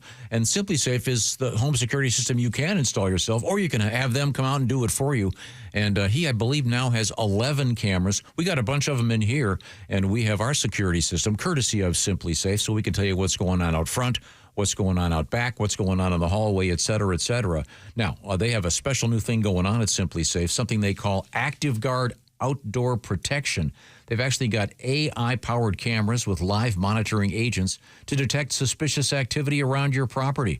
If somebody's lurking out there, agents can talk to them in real time, turn on spotlights. They can actually talk to the police, et cetera, et cetera. So find out what I'm talking about by visiting simplysafetom.com. No contracts, no hidden fees, by the way. And Simply Safe named the best home security system of 2025 by CNET again. 4 million Americans trust Simply Safe, and monitoring plans start at about $1 a day. And, of course, they have a 60-day money-back guarantee. Find out what I'm talking about by visiting simplysafetom.com. And today, claim 50% off a new system if you get that professional monitoring plan and get your first month for free. Simplysafetom.com. There's no safe like Simply Safe. We're hanging out with comedian Tatiana Frank. We'll talk with Tatiana when we return, along with Christy Lee. Yeah. At the Silac Insurance News Desk. And what have you got on tap over there? Oh, we have a lot. We still haven't gotten to our thong story.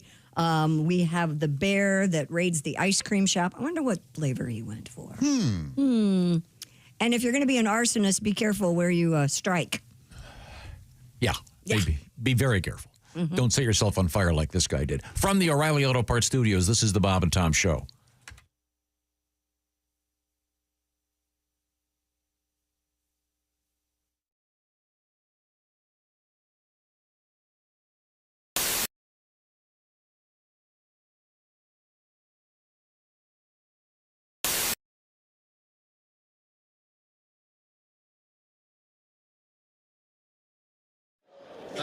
When we decided to do this, I said, Tom, we should do a Tim Wilson song. And this is really hard. I practiced and practiced, and man, I sucked. You just can't do a Tim Wilson song. So I took liberties with some of Timmy's songs and whipped a song together in honor of Tim.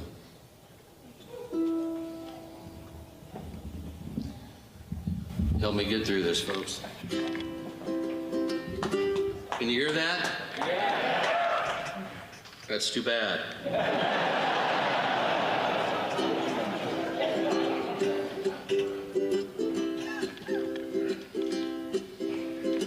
He really loved his trailer park woman.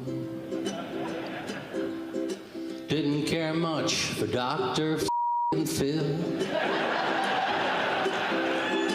I'm sure he started the church league fist fight, and his ass got tired of Shaquille O'Neal. A big white hat with a black 6-string guitar. Now the heavens have their newest star. Where's my jetpack, he would say. Now he's sporting wings, and he taught Jesus Christ the booty song. We all thought he'd go to Chuck E. Cheese hell with George Bush, George Strait, George Patton, and George Orwell. A hillbilly homeboy, I could be wrong, but I know he's tired of me singing this song. big white hat with a black six-string guitar. Now the heavens have their newest star. Where's my jetpack, he would sing. Now he's sporting wings. And he asked Jesus Christ to join his band. They're singing Georgia, goodbye Georgia, Georgia, goodbye,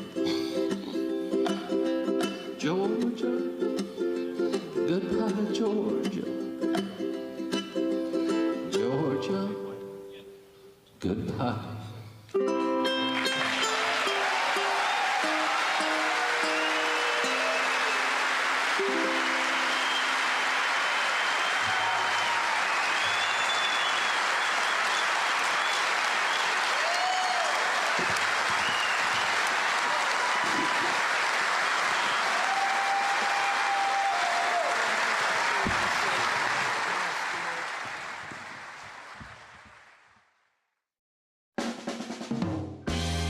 Part of the team that launched the first low salt, low sugar peanut butter into the category. It was called Simply Jif. It was targeted towards diabetics. I wanted to call it type 2 peanut goo, but yeah, of course you don't feel good, Greg. You ate an entire rotisserie chicken at 11:30 at night. You shoved the whole thing in your fat face in 6 minutes, Greg. I think you ate the rubber band that holds the legs together. I mean, come on. My birth certificate? That document is 54 years old. I also don't have the Declaration of Independence. Because I don't know if you've ever seen an organic peanut butter kid go off the deep end. It is not pretty. Okay, these kids, they spend 18 years eating it, then they go off to college. They have one bite of a Jif sandwich. 6 weeks later, they're passed out on a park bench with Nutter Butters all over their face.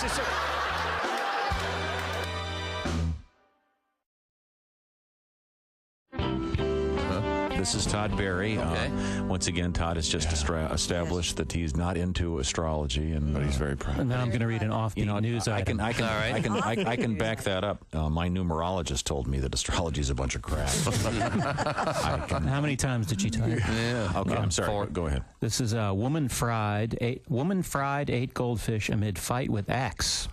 This is in Pasadena, Texas. Authorities say a Houston area woman who was burned up at her former common-law husband fried their pet goldfish and ate some of them. In front of what? Pasadena police say it's a civil matter and no charges will be filed. The 7 goldfish were purchased together by the couple during happier times. This sounds like it's from The Onion. I know. It does. Remember when we bought the goldfish? How much in love we were. Police spokesman Vance Mitchell says the man reported on Saturday that the woman took the goldfish from his apartment. Mitchell says the two argued earlier about some jewelry the man had given her but took back. She wanted the jewelry returned. Oh. So the natural go-to response is to eat goldfish. Right. Of course. Officers who were dispatched to the woman's home arrived to find 4 fried goldfish on a plate. The woman said she already ate the other 3. I'll show him. I mean, you do eat other kind of fish. So yeah, I guess, but jeez. Stay away from her. Wow. That's a kind of basic instinct. What was 7 goldfish. Oh, the bunny Fatal rabbit. Attraction. Fatal Attraction. Bunny. Bunny rabbit. Bunny. Glad they didn't buy a dog. They bought the goldfish together during happier times. Oh, yes. 7 goldfish. When did they buy the deep fryer? Next summer at the State Fair.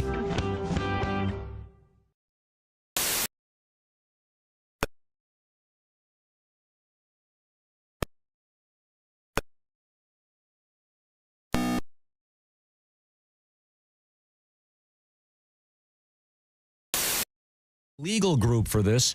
You probably heard about him passing out all those backpacks. It's a cool thing. Go to Q95.com and nominate somebody. Hey there, it's the Bob and Tom Show live from the O'Reilly Auto Parts Studios. Christy Lee, Pat Godwin, Jeff Oskey, Ace Cosby. I'm Josh Arnold, and Tom, we're joined by a new friend, great comedian. She is comedian Tatiana Frank. She is a Miami. Is it Miamian? Yeah. Is that the word? Yeah. Trash, whatever. Former resident of Miami. No. And now living in New York. What part of New York you living in? I live in Brooklyn. Brooklyn, New York, and a stand-up comedian on tour right now. And we've learned a few things about you. You do have a beautiful, very long hair, which is certainly nice. Tom is obsessed with Tom is obsessed because he has none. Hey. Some. And let's see, what else do we need to know? Are you, let's talk about your parents, your family. You're from Miami. Do you have any unusual heritage we need to know about? Yeah, they're probably on a few lists. I don't know. I'm from a Cash App family, so you already know. They're banned from Venmo. They won't tell me why. I'm assuming for illegal activities. Now they're on Cash App, which is the app for illegal activities. Right. They're thriving. They're immigrants, so watch out. Are they from the same origin? No, they're from very different countries, very different languages. They met in Miami at a nightclub, and I think just being hot brought them together because they didn't speak the same language. So they're very deep people. Where are they from?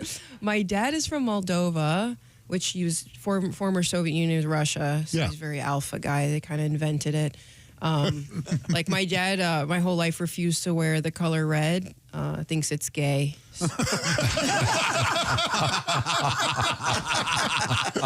I thought red was a manly color. To him, it's just really dark pink. And he's not falling for it. No, he's not fooling it. Yeah. Moldova sounds like a fake country in a Marx Brothers movie. No, it sounds like Anne Hathaway in Princess Diaries, like she's the princess of Moldova or something. Yeah. Yeah. Borat, which my dad loves, very historically accurate movie. I don't know what was originally supposed to be about Moldova, and then they switched it to, I think it was Uzbekistan or something. Yeah. But it's the poorest country in all of Europe. Wow. Yeah. Where's your mom from? My mom's from Argentina. A little nicer place. Yeah. So do you speak Spanish? No, I don't speak either language. They're like, we want you to speak English good. Nailed it. Well, that explains the name Tatiana then. Yeah. Your father's from Moldova. It's like a folkloric name. I think it means fairy princess, which I guess it does. My hat says fairies. Oh. Yeah. It's a beautiful name. It is Thank a beautiful you. name. I like it. Yeah. I'm surprised he went with that name. You already said he was anti-fairy. Well, for girls, it's okay. Oh. Yeah. I know. He's very vain. He's very into appearances. Like when I bring home an ugly boyfriend, my dad takes it personal. Yeah, he's very into Freud. You like, think I look like this? Exactly. He's like, clearly you don't have daddy issues. You might have vision issues. Are you dating via the internet, or are you meeting people on the road as a comedian? I'll take what I can get. I don't know. It's I don't like the apps. I like in person. I like to walk up to someone. But in New York is very competitive. There's more women than men there, so the men have gotten a little cocky. It's very competitive. Like I was talking to a guy once, and we were flirting, and I thought it was going well. And then this other hot girl, me being the first one, right? Of course, yes. She walks by, and screws him, makes eyes at him right in front of me. It was like National Geographic. She tries to swoop in on him, and so naturally I was like, caw, caw, So I flew away with him in my talons. All right, the victory. You got to be a hunter. Yeah. We are speaking with Tatiana Frank, and she is a stand-up comedian currently on tour. We're going to switch gears and go back to the Silac Insurance News Desk with Christy Lee. Well, it kind of goes with what she was saying, being hot. There are some people that say that being too attractive could backfire if you're a fitness influencer. Okay. Researchers for the study had 300 adult participants rate a mock Instagram post offering fitness advice from either a highly attractive female, a so-called fit-fluencer, or a moderately attractive one, or a text-only version which had no image at all. Researchers found that the highly attractive fit-fluencer was rated significantly less relatable than the moderately attractive one. While the highly attractive influencer was still considered physically appealing, she was also viewed as less trustworthy, less helpful, and less likable. Researchers call this the beauty backfire effect, saying Adonis-like creators with perfect, immaculate physical features may leave everyday folk feeling insecure rather than empowered. I was going to ask if this is mostly female or male, but you said Adonis, so that suggests both. Do you think that's why some people dislike, say, Tom Brady? Because he's so pretty? Because he's Maybe. kind of got... Is that why they take fitness advice from Joe Rogan? He looks terrible. He must know what he's talking about. That's kind of it. His head's getting bigger, I think. Yeah, maybe you don't want to be... it's intimidating because you're thinking, I can't look like that person.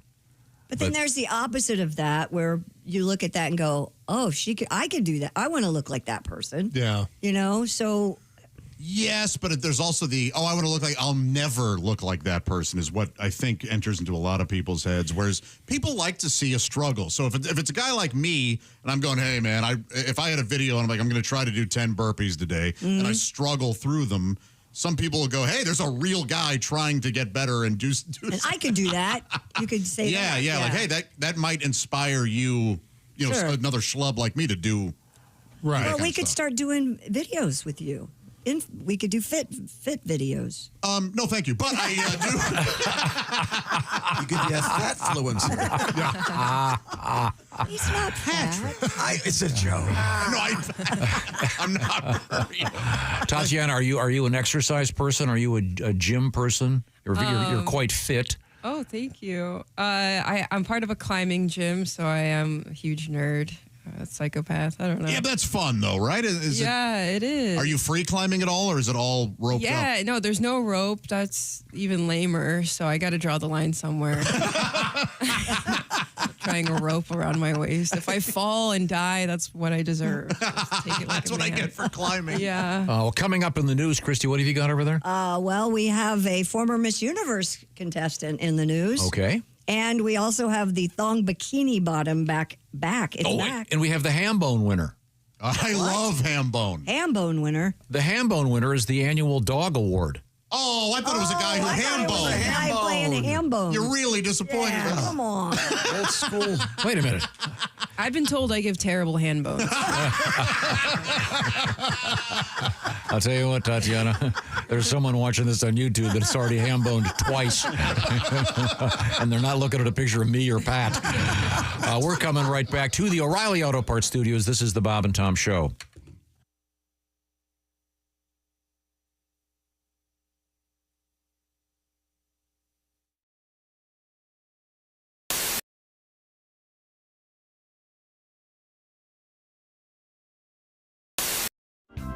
Maria, were you a temp? I was a temp for a long time, about 7 years, and I always like how they make every job sound like, so crazy, we do things a little differently around here. We're a bit of a nut house. Hold on your hat. It's going to be a wild ride.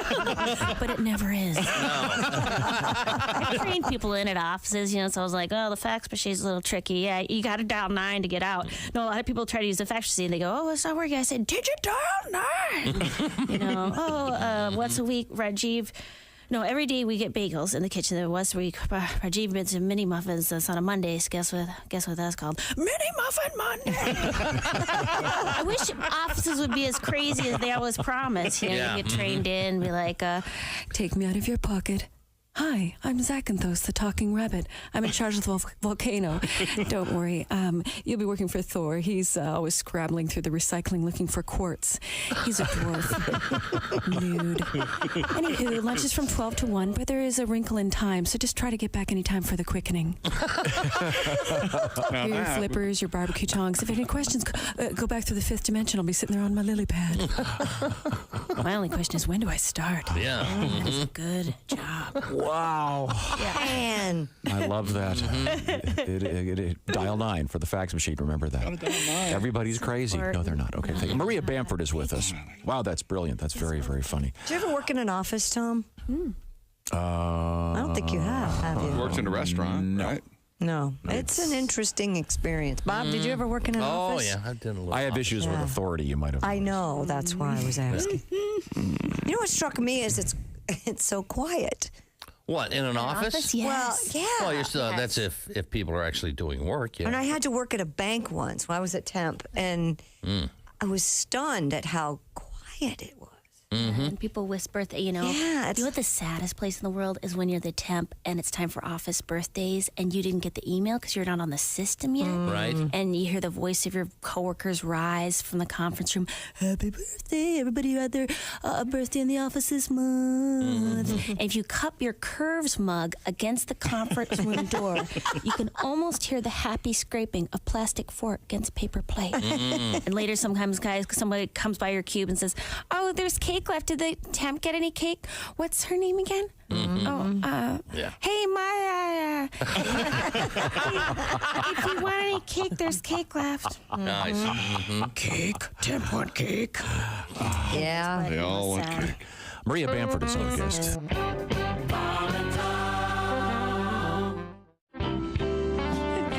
Now, Maria, you're originally from Duluth. Originally from Duluth. You made how did you make the transfer into the transition into stand-up comedy? Did you have regular jobs? Well, I worked as a secretary, and I missed that. I missed the camaraderie because you don't always get to see people on the road as a comedian. So I miss that. Where do you want to go for lunch? What do you want to get for lunch? Where do you want to go for lunch? I get like a sandwich, something, or like a salad. I mean, maybe we could go to a place I get like a Diet Coke. We could go to Quiznos. Yes, we could. Yes, I like the drama, like don't touch Donna's label maker. Okay, no, don't even look at it. Why? Because she bought it with her own money. Oh, enough said, sister. Why don't you tell Donna to keep her mitts off my freaking tape dispenser, which she should know is mine because it's clearly labeled. Oh. Fellas get mad. Who stole my key lime pie yo play? Wasn't me. Did you eat my Southwestern style lean cuisine? No. Did you eat my half chocolate rabbit I've been gnawing on for 5 years? It's basically only half a head and an ear with a soft baby blue ribbon wrapped around it because my ma gave it to me for Easter. Yes. Don't. It took you too long. I had to scrabble it up in my chops. But yeah, I used to work as a secretary for a long time. Yes, you've been around. Yeah, I've been around. And I used to work as a Star Trek character in a touring show. I did a Star Trek character. Oh, really? What? Wait a minute. Mall openings and Jack in the Box promotions around the country. Which Star Trek? Well, I was a Bajoran, which is from Deep Space Nine. Not many people. Greetings, I'm Major Lilanka, the planet Bajor. Get the F away from me. All right. That was most of my job. What is the name of the tribe, the people? The Bajorans. So they're Armenian. We were like the Jews of your World War II. We were decimated by the Kardashians, which are... And the Kardashians definitely Armenian. Yeah, they are. Yeah. They're lizard-like people. And all I have left of my parents to remember them by is this bloody paper doll. That looks like a napkin with some ketchup on it from this food court. Oh, so you're a denier of the Holocaust. I see. Well, why don't you wait for your wife to come back from the Chico's where she's buying a boxy jacket. Maria Bamford is our guest. This paper doll. Oh. I haven't seen Chick look like that in a long time. Did you ever work at a theme park as a character or anything? They trained us at a theme park, and it was in North Carolina, so it was a very it was a place where people wore a lot of religious kind of rock star T-shirts where they'd go like, "Come follow Christ, he's going to be seen at the mega," that kind of thing. So I did a little work there, but I'm not very good at talking to strangers. Trying to get people interested in talking to me. It was just terrible. It was mostly that, like, greetings. things. You got makeup all over your face. You mean my genetic makeup? I'm very different from you. I'm an alien. No. Did you I have a wish the costume? Vulcans would come back from their smoke break. Did you have?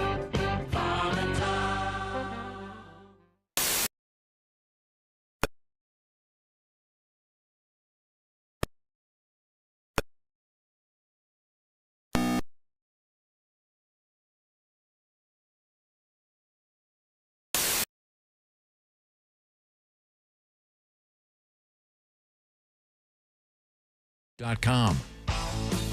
Welcome back to the Bob and Tom Show, live from the O'Reilly Auto Parts studios. Christy Lee's at the Silac Insurance Company news desk. Hi. There's Pat Godwin. Hello. Jeff Oskey's at the sports desk. What's up? Ace Cosby. I'm here. How the heck are you? Adequate. All right. I'm Josh Arnold. And Tom, we're joined by a new friend of ours, a very funny comedian. She is Tatiana Frank. She's a lovely young woman. And she's a stand-up comedian. And Pat, I understand you're actually writing a song about her. I wrote it already. She walked in. I went boom. Wow. All right, let's hear it. Is it called "If I Were the Last Man on Earth"? I still wouldn't get Stop it. making the jokes. It's a real song. Okay, I'll grab your guitar. All right. I'd like to hear Tatiana, a beautiful name, I think. Tatiana Frank. I can't tell her ethnicity. But she's very, very pretty to me and to everybody. Oh, Tatiana Frank. What is your ethnicity, by the way? This particular guy who's singing. I have a song going on. Okay, sorry. Well, you know you have 2 pairs of glasses on your head, right? That turns, has me all rattled. That turns the young girl on. Yeah, the old guy wearing 2 pairs of glasses. I'm wet. One of them are his guitar glasses. I have 2 pair of underwear on. Tatiana Frank. I will think of you tonight and give it a wank. Oh, boy, that's flattering, isn't it? Tatiana Frank. Oh, my lovely Tatiana Frank. I have no chance. Maybe just one little slow dance. And you'll feel the bulge in my pants. Oh, maybe not. Take my medication. Tatiana Frank. Cha-cha-cha. And who was that again? Who was singing that? What was it? Who was singing that? I don't know. He sounds like that little puppet dog. Remember that dog? The insult dog, Triumph. Yeah. Oh, Yeah, it was a little Triumph. Yeah. And I love Triumph. Oh, well, speaking of dogs, that's great because it's time for the Hambone Award. Now, before we get to it, you guys were disappointed about the Hambone Award not being Hambone. I do have the Hambone guy right here. You do? Yeah, Steve Hickman, the Hambone guy. Here we go. Listen to this. Hickman. Oh, he's good. Listen to that Hambone. Can you do that? I don't know what you're talking about. For those not familiar, it's a guy who just, with his hands, he's kind of on his leg, doing this kind And that's called ham boning? Yeah. That's it all over his body, according to our producer. He's slapping his body. I think it should stay below the waist. I think it should all be thigh. Wait. I think he played Wipeout there. This is unlistenable. Well, this is horrible. It's incredibly silly, which is why I love it. Oh, he's making sound effects or anything? What was that? That's Hamboning. I think it should be low body, a lower body only. Okay. I'm a purist. It's very popular. He opened for Skinner in the last tour. Uh-huh. Does he and the spoon guy ever get together? I would hope so. And washboard guy? And I mean, now you're talking a festival. Okay. That would be that would be the Bonnaroo of rural instrumentation. Hey, when I was in college, I wanted to be his roadie. Ace, you have a question? There's a song that goes with Hambone, have you heard? Yeah, there is. There sure is. Yes, it's extraordinarily awkward. And Smithsonian now. Splash Mountain. Yeah, okay. Time now to... So the Hambone Award does not involve ham. No, and it does not involve slapping your body. A dog who fought off a bull to protect his family has won the 2025 Hambone Award. Nationwide Insurance announced that the Belgian Malinois named Zaya had earned the prize following his unexpected run-in with a loose bull during a morning walk. Apparently, Zaya's going for the HEGOT, the Hambone Emmy Yeah. Grammy, Oscar. No. Zaya placed himself between the animal and his owners, who were able to escape to safety while Zaya was struck in the jaw by the bull. Oh. Zaya, who has since made a full recovery, Josh, he's okay. Good. Received the 17th annual Hambone Award, as well as a Petco gift card. The award recognizes the most unusual pet insurance claim of the year. Meanwhile, the bull, going back to his family, wins the pussiest bull. You call yourself a bull. A dog. The runners-up were Duke, a lab mix from Ohio, who swallowed an entire spatula head after licking off some peanut butter while he was staying at his dog sitter's house. Well, that's not bravery. Well, this is about unusual pet insurance claims, Tom. Listen with your ears. Oh, so this is essentially a commercial. Yeah. Foxtrot, a Great Dane in Texas, stole a full turkey leg straight from tongs that his owner had in her hands the day after Thanksgiving, swallowed it whole. Yeah. Oh, boy. That's a surgery. That's a big surgery. The weird there. thing was it's a chihuahua. Well, I've got to get that pet insurance. You don't. It's too late No. now. Your dogs are too old. No. have to get petted. Oh, yes, I do. Do you know how much I've spent on dog knees? $8,000, Josh. Josh? You didn't have to. You didn't have to. No, my dog wouldn't be able to walk. No, you didn't have to, is all I'm saying. You could have a new dog. yeah. Josh, do you know how much brain surgery for a dog That, costs? again, you didn't have to. Yes, I did because she was such a good girl. Okay. And so after the brain surgery, how many more years did you have with her? 2 weeks. Money well spent. My dog is doing great after a year or two. I don't give a shit. We have a guest in the studio. My dogs would never win this, especially the Bravery Award. I've got a golden retriever who's afraid of a vacuum cleaner. Yeah. He's not going to go attacking a bull. So if something happened to Biscuit or Gravy, you wouldn't pony up the money. Yeah, I would pony up the money, but I'm not getting pet insurance. I don't have pet Imagine insurance. going to Tatiana's father from the poorest country in Moldova. Europe. The poorest country in Europe, and going, hey, I just spent $100 last month on my pet insurance. He'd go, what am I doing here? Yeah. I could steal you a new dog. Not to imply that your father's a thief. No, I mean, it's that's part of the culture. So stealing is a No, I'm requirement. totally sure. I've got to get that insurance. Good, Well, go ahead. Piss your money away. I don't do that either. I just have to pay it as it comes. I don't. You know, they give your pet your last name. I didn't know that. They do? Yeah, I went to the vet and they called out my cat's name is Baby, and they're like, Baby Frank. They're calling. I was like, oh my god, these people think I'm crazy. They think I named my. But I was like, if she's Baby Frank, that makes me Big Frank. Oh, and you're so petite. Mommy Frank. What's your other cat's name? Cholula. Cholula? Like the hot sauce? Nice. I like Yeah. Oh. The I wonder, are there other insurance awards? Like the cutest non-fatal car crash? Whoa. Just asking. Well, speaking of that, what do I have? Where's that story? If you're going to talk about car crashes. Oh, sorry. Yeah, it's kind of sad. A former Miss Universe contestant died following a car accident in Russia. What? Kenziaya Alexandrova, who represented Russia in the 2017 Miss Universe pageant, was a passenger in a vehicle that struck an elk. Oh, my gosh. Well, it was I heard that they were trying to not hit the little Shriner guy in the car and hit the elk. It was at a parade with the moose. Oh, man. What? No, I appreciate Boy, did you pull a muscle trying to find on that comedy one? in this. I don't know. Jeez. Well, the pageant sash didn't really reflect enough light. The crash happened on a rural highway when the elk unexpectedly entered the roadway. Why didn't she hit the horn? Well, I guess she kind of did. Huh? Well, actually, she wasn't driving. Her husband was. Told investigators he had no time to react before the collision occurred. Oh, he's alive? Yeah, and she did not survive her injuries. She was 28. Is there grainy footage of him handing the elk $100 bill? What's coming up, Christy Lee, over there at the Silac Insurance News Desk? We have a shark photo that went wrong. Oh, no. an arsonist who doesn't know how to use his own matches, and the thong. The thong. Maybe we can do a thong. You have a thong song? Do you have a thong? I think I do have a thong. Okay, thong. Right now it's quiz time. It's about the Silac Insurance Company. Christy Lee, you're going to stand in here because I have some questions about Silac annuities. We've been talking about them for a long time. If you have questions, you need answers.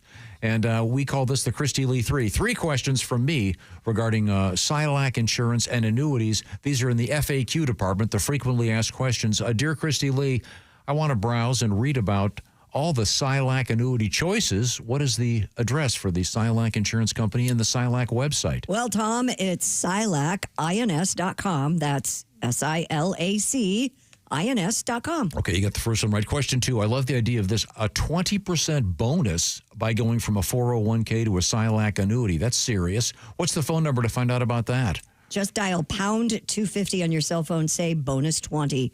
It's easy. That number again, pound 250, and say bonus 20. Okay, now, Miss Lee, would you be kind enough to read the Silac disclaimer? I would be happy to. Consult your financial advisor. Premium bonus may vary by annuity product. Premium band and surrender charge period selected may be subject to a premium bonus recapture. Some products with bonuses may offer lower growth rates or caps. Terms and conditions apply. See silacins.com/disclosures. Thank you very much, Christy Lee. Coming up, we have arson in the news. We're going to hang out with the hot Tatiana Frank. And the very funny. Yeah, I'm trying to tie it in, though. Okay. You're making it weird. And we're gonna make her wear a thong. We're in the O'Reilly Auto Parts Studios. This is the Bob and Tom Show.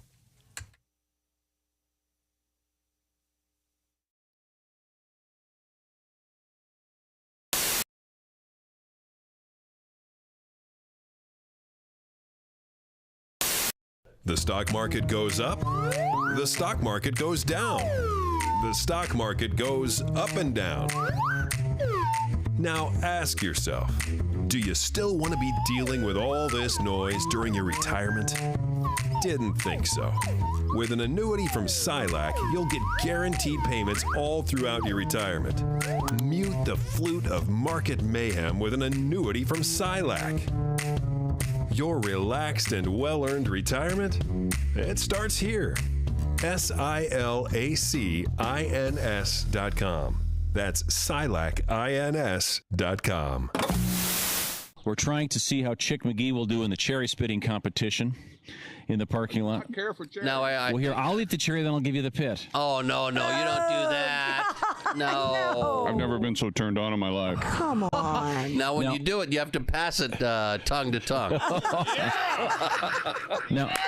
Now, we just talked with one of the champions. It turns out Nats. Hey, Bob. Yeah. Nats love cherry. Oh, how about that? It may just be me that they love. I haven't been able to shower since last Tuesday. Oh, don't tell us that. I can't get this wound wet. I'm that's sorry. too There may bad. be a BO issue here. Oh, boy. Okay, so it's 50 feet to the poster of me. Right. Now, is the line is right here where the sidewalk meets the asphalt. So, has Chick popped a cherry in his mouth? Does he have a pit in there? Have you ever popped a cherry? No, never have the pit. Oh, come on. One time in Welsh, West Virginia. All right. Okay, Chick McGee is... he's at the line. Now, he's remember. eating the cherry. The pit. Where's the pit in your mouth right now? Oh, he dropped it. Oh, 3-second rule. Oh, I'm sure there are no goose turds. Netta, he put it back in his mouth. Oh, this is where the geese poop all the time. Oh, yeah. No, they pooped on the other side. It hasn't rained in 3 months. Okay, now, is there a line that Chick he can't cross? You can't cross. Plant your feet. He's got to get a toe on the line. You predicted you could spit it how far? 30 feet is what you... Okay, I think you're going to get maybe 20. I have a severe crosswind. You know that? Oh, now he's... Oh, pussy Oh, yeah. crosswind. Well, you know, those crosswinds You think the bullet Kraus complains about a crosswind? Probably. Uh-huh. Bitches about a lot of stuff. Have we got... Okay, go ahead. Do we have our measuring tape? It's already marked on the pavement. Okay, ready? Go ahead. It's off, and... Where'd it go? It got to the second blue tape. Which is how far? Is that? 20 feet. 20 feet. Oh. That's how you... That's You what said 30. There's a significant difference. Okay, now Chick is leaning back. Now, are you folded? Is the pit folded into your tongue? Remember, he said the key is lung power and getting a vacuum seal. He just spit. No. How much? What do you think? What is that? That's short of 20 feet. Short of 20? Okay, short of 20 It's getting feet. worse. Again, what? I think you need a... Yeah, Tom, put your money where your mouth is. I never said I could do this. Oh, yeah? Come on. Come on, These spit. cherries been washed? Come on, chick. Chew up a cherry for him. They've been washed. Beat him like a Free-range bird. cherries? Haven't you seen them wash them at the store? Okay, go ahead. Take over. Oh, boy. Oh. Breathe through your nostril. You look like... Jeez. You look like some bad lawyer at the turn of the century in court. Your Honor, I've never known my... Oh, he's ready. Have you swallowed the cherry meat? No, what's the technique here? You roll your Spit tongue. it. Can you roll your Just tongue? spit. I'm afraid I'm going to swallow it and choke. Just Well. spit. Well, we could only hope. Oh, my God. That didn't even go 10 feet. Here comes Christy Lee, ladies and gentlemen. All right, now we have a gal She's with got on her Daisy Dukes. great lung capacity. Okay, let me get this microphone down here in front of Christy. So Your mouth, by the way.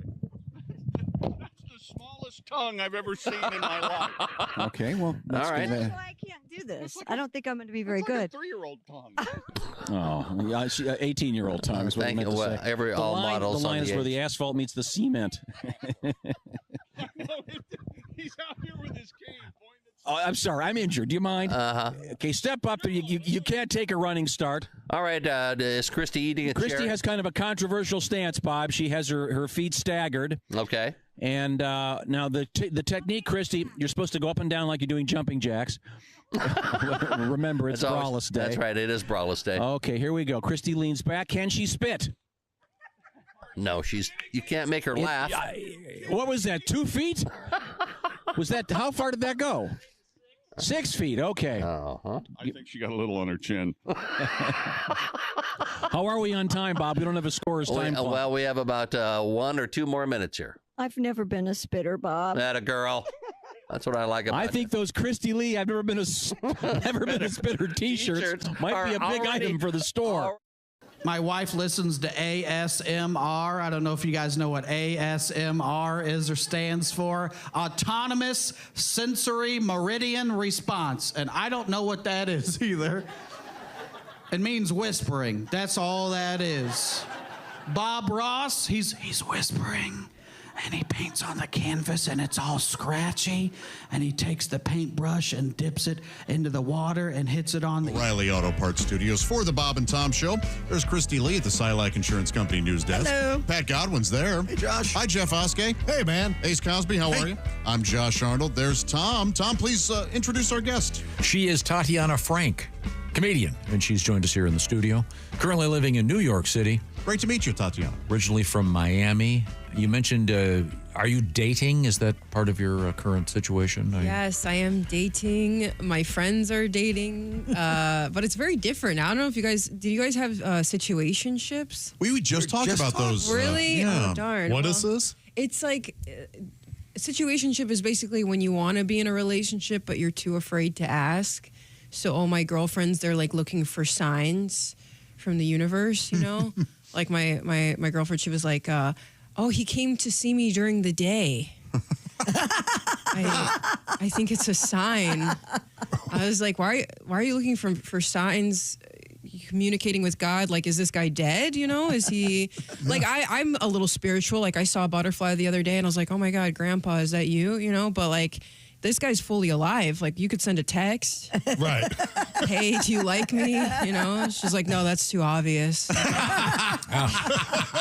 Very complicated out there. Yeah, she was like, oh, he introduced me to all his roommates. I think it's a sign. I think he really likes me. I was like, I think you should really use a condom. I do the butterfly thing, too. Yeah? My grandma taught me that when I was little, and I still do it. You talk to your grandma as a butterfly? Whenever she said, hey, if you ever see a butterfly, it's somebody from your past visiting you for a little bit. So I every time. I thought it was a cardinal. Yeah, I thought it was cardinal. Oh, nice. Yeah. Well, you have your wacky religions. We have ours. Okay, fair enough. We have the butterflies and the cardinals. Boy, do they not get along. Yeah. I have both of them, too, and they separate. Yeah. So wait a second. So you see, if you see a butterfly, you think it's your grandma? Yeah, and at the very least, it's a nice It's nice to just remember a person. I feel that way about body lice. Oh. Yeah, I imagine you've had plenty of people in your life who are the equivalent of body lice. When I see an empty beer bottle, I think of my dad. I think Tom was thinking of crabs, but Exactly. Precisely. Let's move forward here. We have Christy Lee. She's at the Silac Insurance News Desk. What else is happening in the world of news? In California, authorities there say a bear broke into an ice cream shop. Deputies were called out to the ice cream shop at Camp Richardson in South Lake Tahoe, where they found a large bear behind the counter. Man, that's a beautiful place. It is. It is. Behind the counter? Yes. Oh, wait. May I help you? Would you like Rocky Road? With some encouragement, the bear ultimately left, but only after showing interest in what flavor? Anybody? Boy, I don't know. I mean, Tatiana, what do you think? vanilla. I think he's a classic guy. That's what Josh and I are, vanilla. Yeah, definitely vanilla. Daiquiri ice. I think he's mixing it up. Well, do they still have daiquiri ice? I don't. Not even aware of that. Yeah, Baskin and Robbins used to have daiquiri ice as a sorbet. Yeah. Ugh, I know, No thanks. right? No thanks. Strawberry ice cream. There you go. Makes sense. All right. Next guy. Officials noted there was little damage to the business and barely any cleanup. So he was a very nice bear. That's so sweet. You scream, I scream, we all scream. Oh my God, it's a bear. Did he have a picnic basket? It's a little old reference. Picnic basket. Yeah. Around here. You're fine. You can't make too old of a reference to this.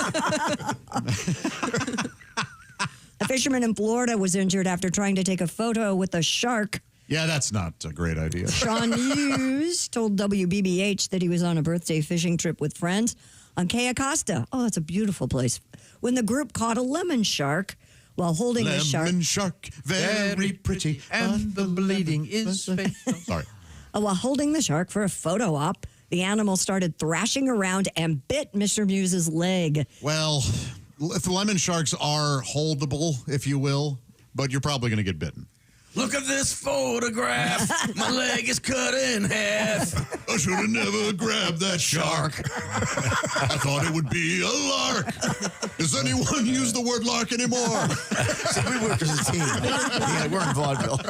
Sean was airlifted to Gulf Coast Medical Center, where he is expected to undergo surgery.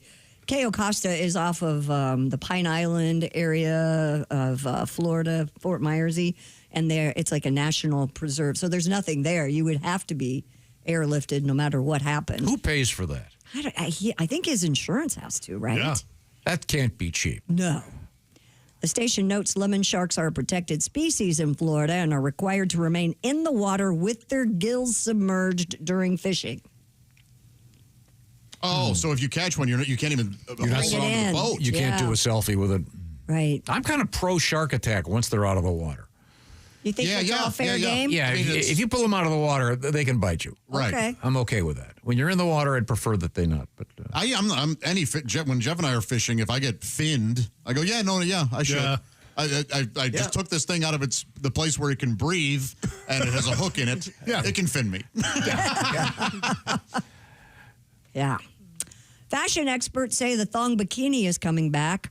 According to The Guardian, an increasing number of retailers have been offering thong bikini bottoms in their collections this summer. Did they go away? Or did they? I don't know. well, Some yesterday beaches, I think. you had the story that yoga pants are going out. Yeah. So this is kind of a trade-off. But I guess. we prefer the yoga pants because you see those in everyday life. How often unless you're going to the beach, are you going to encounter a thong bikini? Skimpy swimwear has been trending upward in the last few years. Is that the name of the place? Gimpy Swimwear? No, Skimpy. Oh, clean your ears. It's a Did not say gimpy. Gimpy Swimmer. That's an awkward. You only need one leg. Yeah, the wheel from the chair is in the way. Fashion experts are saying that style influencers and shows like, which we've talked about earlier in the week, Love Island, and even the simple sense of novelty among younger generations is pushing the upward trend. Alaya Wilkinson, founder of luxury swimwear label Osal, added women of all shapes and sizes are leaning into bolder cuts with real confidence as part of a wider cultural shift towards body positivity and self-expression. Wear whatever you want. Will this make a comeback? Remember this? You know, I resent the word comeback. This song has never left. Really? Are you a fan of this song? I think it has its place. Yes. At Senior Frogs 15 years ago. That is so dreadful. Oh, it's kind of fun, isn't it? No. Trust me, I don't have it on a playlist, but I think when it's... I think you do. At the right time. No, it has its own separate file. It's not... This is the thong song. Do you remember who did this? Cisco. Yep. Ah, he was a friend of mine. That was his kid. That's an old one. Yeah, Cisco's kid. It Yeah. was Cisco's kid. It wasn't Do Cisco. you have any idea what we're talking about? The song? No, the Cisco kid. Oh, Cisco no. kid. Was a friend of mine. Wah, wah, Is wah, that wah. war? Yeah, it's a great song. Great song. There's no songs about sensible underwear. Yeah, you're right. Do you wear There sensible should be. underwear? I do. So do I. It's thongs are impractical. They Women, hurt. guys like sensible underwear. I'm not kidding. Do they really? Yes. Yeah. Yes. Good. Now, don't get me thing. wrong.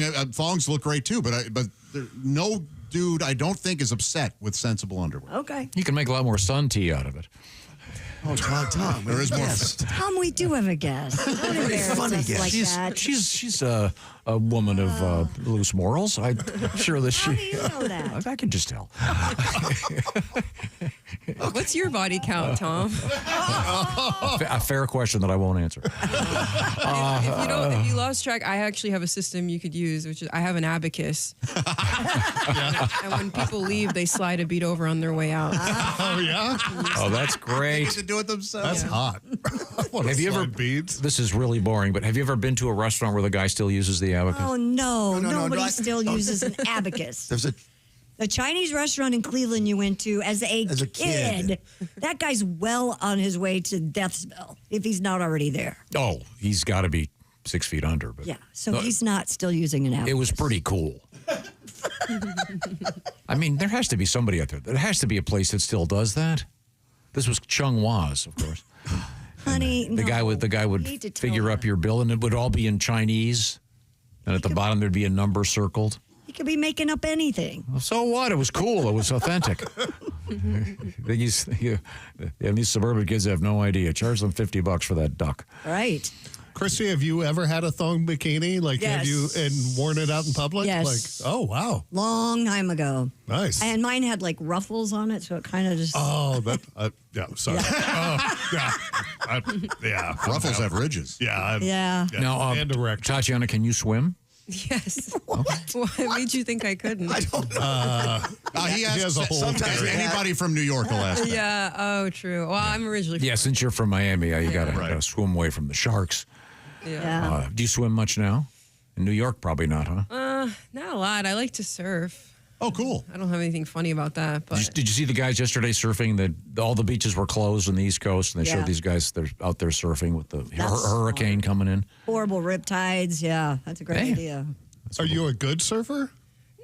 I'm like beginner level. I'm mediocre. Yeah. Okay. I use a big board, so it's like 9 feet. We had a great story earlier this week. There was a guy surfing in Australia, and the great white took a bite out of his board, and it looked just like a cartoon. I mean, it was a perfect 3/4 circle out of his board. It looked fake. He had to have been standing up when that shark bit, because if he'd been laying on the board, he'd be dead. Yeah. They interviewed other surfers and said it's a miracle this guy's alive. Right. Because the shark was so big. You aren't afraid of sharks? I try to pretend they don't exist. I don't think about it. Tom's terrified. Oh, yeah. Terrified. Yeah. He won't even go ankle deep. Yeah, in Lake Erie. So you're the one that can't swim. No, I can swim. Okay. How do you know if you know? He prefers not to. I went swimming the other day. Did you? Oh, well, you have a pool, right? Yeah. Yeah. You got in your own pool? Yeah. Is it the first time? Finally. No. Wow, you got radio money gets you your own pool. That's cool. I've been doing this a long time. He has his own pool. Anybody else? Nope. Nope. Pat has a pool. Pat, you got a pool? It's an apartment pool. Okay. A pool's a pool, man. And I'm Grandpa Joe at the apartment pool.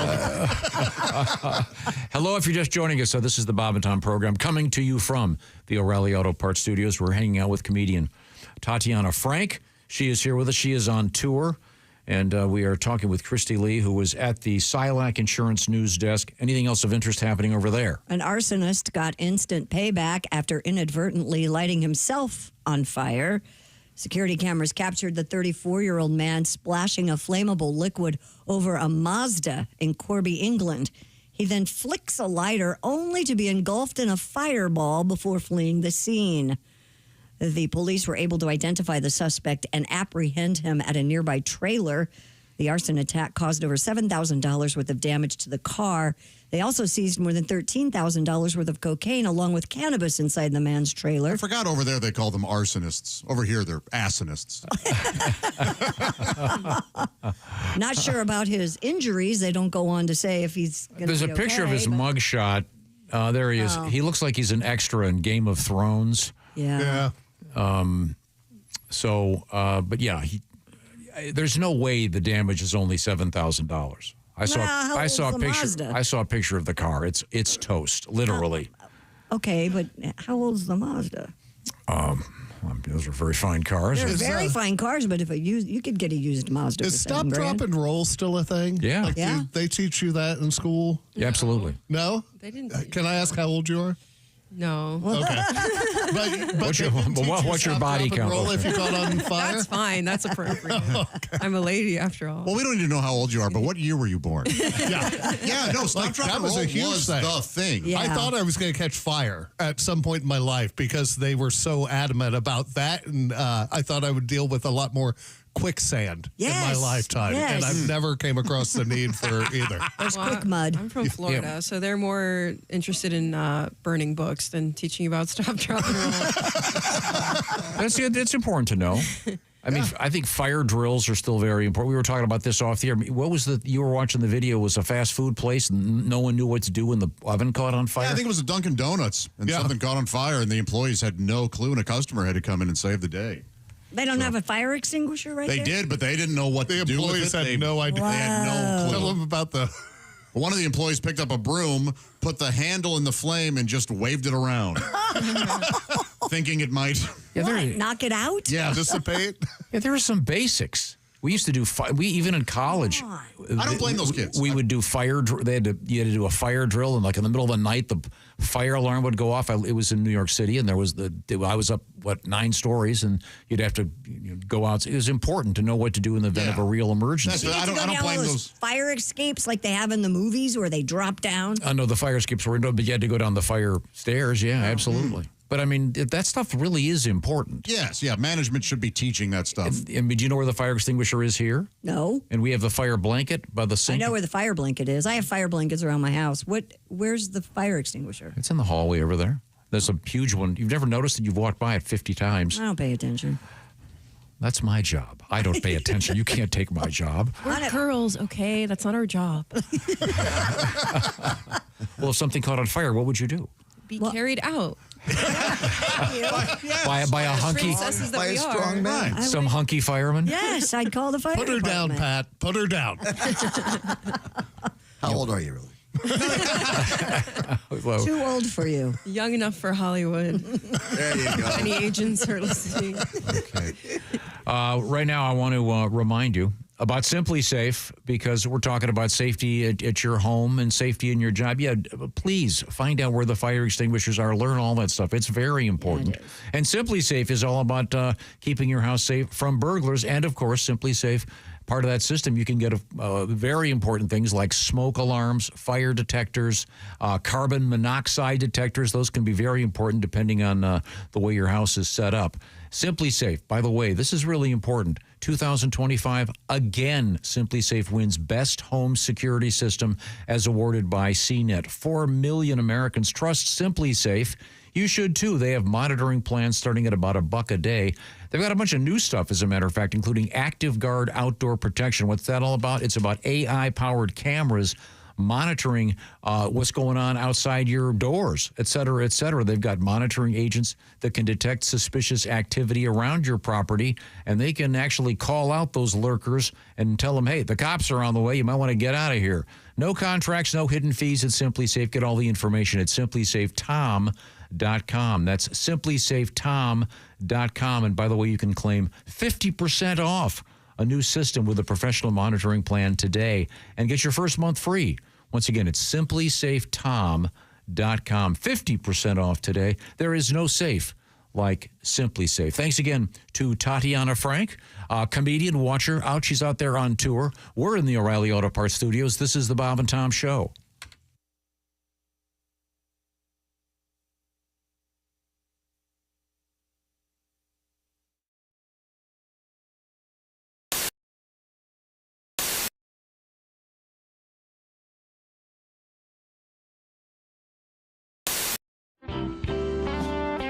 I watch, I'm home during the day a lot, and I have a little ritual called watching 8 hours of Law and Order in a row on cable. Because you can. Yeah. Law and Order, yes. Law and Order, yes. Law and Order, yes. Charmed, crap, it's over. But I love Law and Order because it's ripped from today's headlines. You know? It takes some news story that's going on, then they change the names up a little bit, then they make that the plot for the episode. The thing about Law and Order is, though, every episode has to involve a murder. And even if there's not a murder in the news story they're talking about, they just go ahead and add a murder into what happened. Okay. And, which has got to piss off the people in the news story, because they're watching. Fred Thompson and Sam Waterston are hashing out the case. Now, Jack, I'm afraid you're going to have a political firestorm on your hands if you insist on prosecuting this as a first-degree murder trial. Politics is your area, not mine, Arthur. It's my job to convince a jury that the governor of New York was caught with a high-priced call girl and then murdered her. Elliot Spitzer is sitting home saying, whoa, I didn't murder her, all right? Everyone knows you're talking about me here. You're not fooling anyone with this Elliot Bitzer character. Yeah. He should sue Law and Order, which would be an episode of CSI New York. Yes. I don't know how jurisdictions work.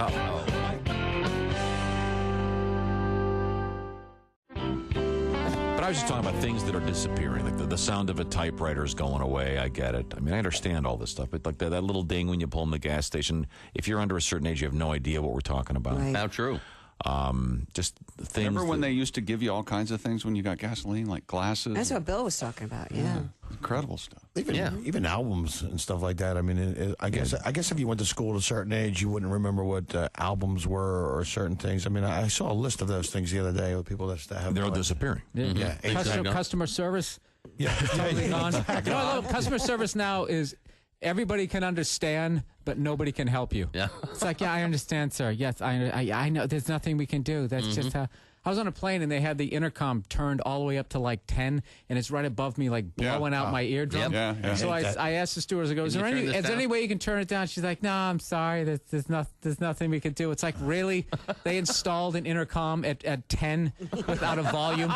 There's no volume. They're going to listen to it and they're going to deal with it. That's how we're doing it on this airline. Yeah. That's right. And I hate flying. I hate flying like Nigerians hate spam filters. You know what I'm saying?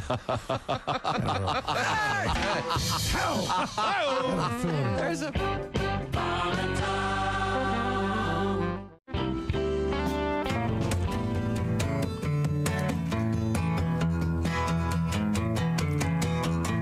Summer is upon us and the sun is blistering, and all of my valuables they turn up missing. Can't find my lawn chair, can't find my radio, can't find the yard rake, can't find the garden hose, can't find the cans to throw away the trash. Maybe I should cut the grass.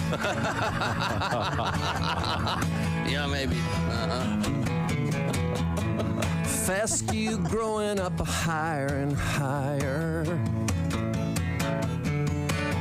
Guess I went a little crazy with the fertilizer.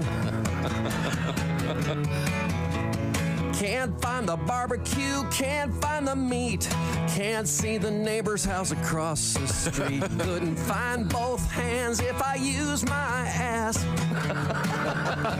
Maybe I should cut the grass. Wait a minute. Yeah.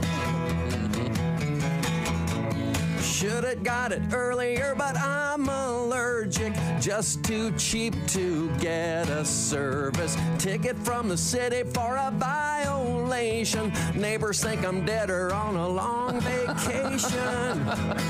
Well, I got a new shiny riding mower with a 3-blade cutter and 2 cup holders.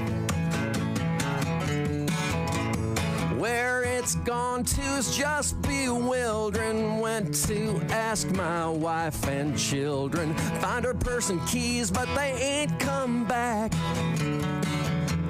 Maybe I should cut the grass.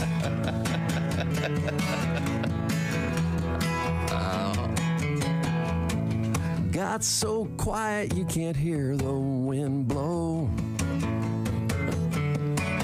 And it's getting real shady around the upstairs windows.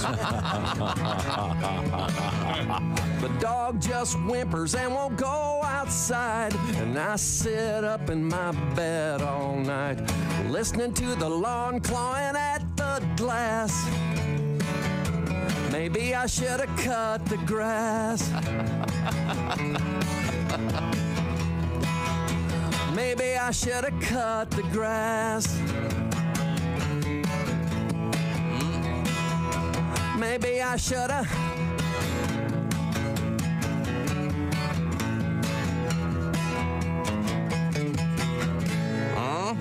All right. Very nice, Haywood.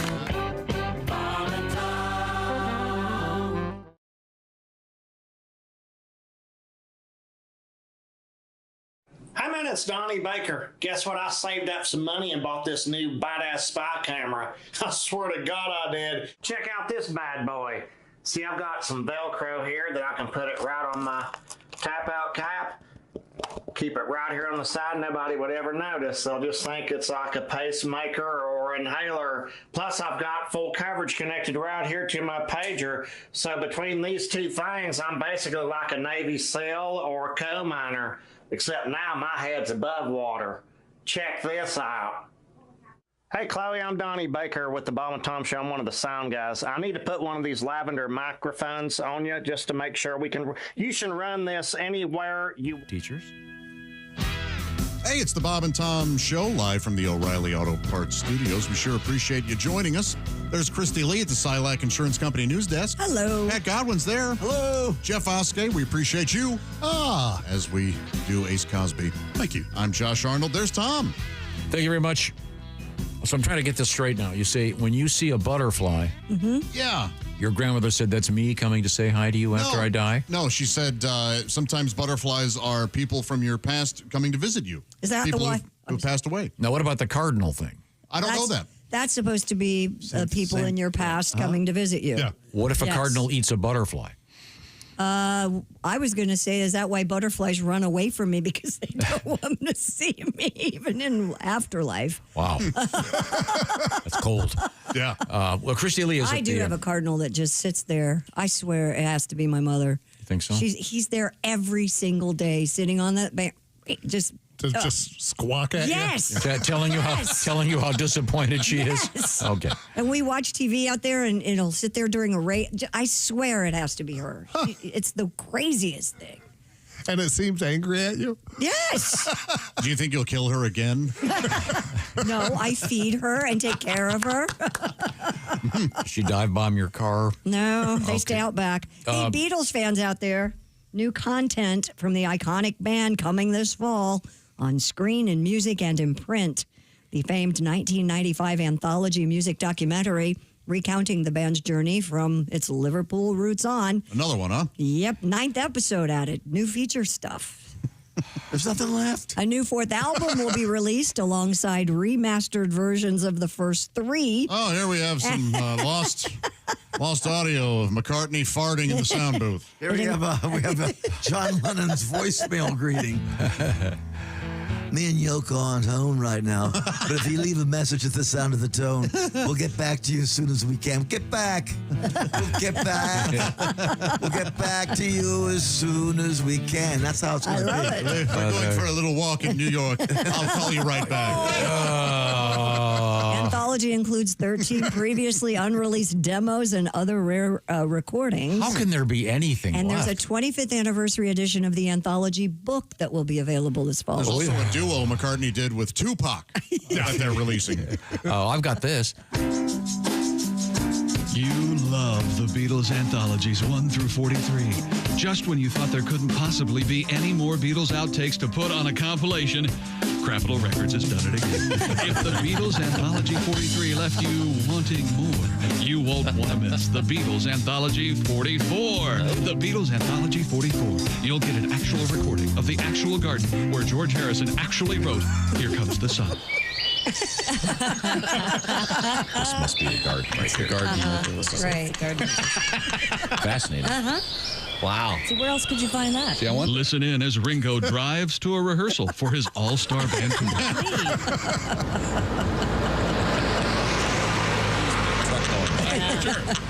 Get his window down, didn't he? The Beatles Anthology 44.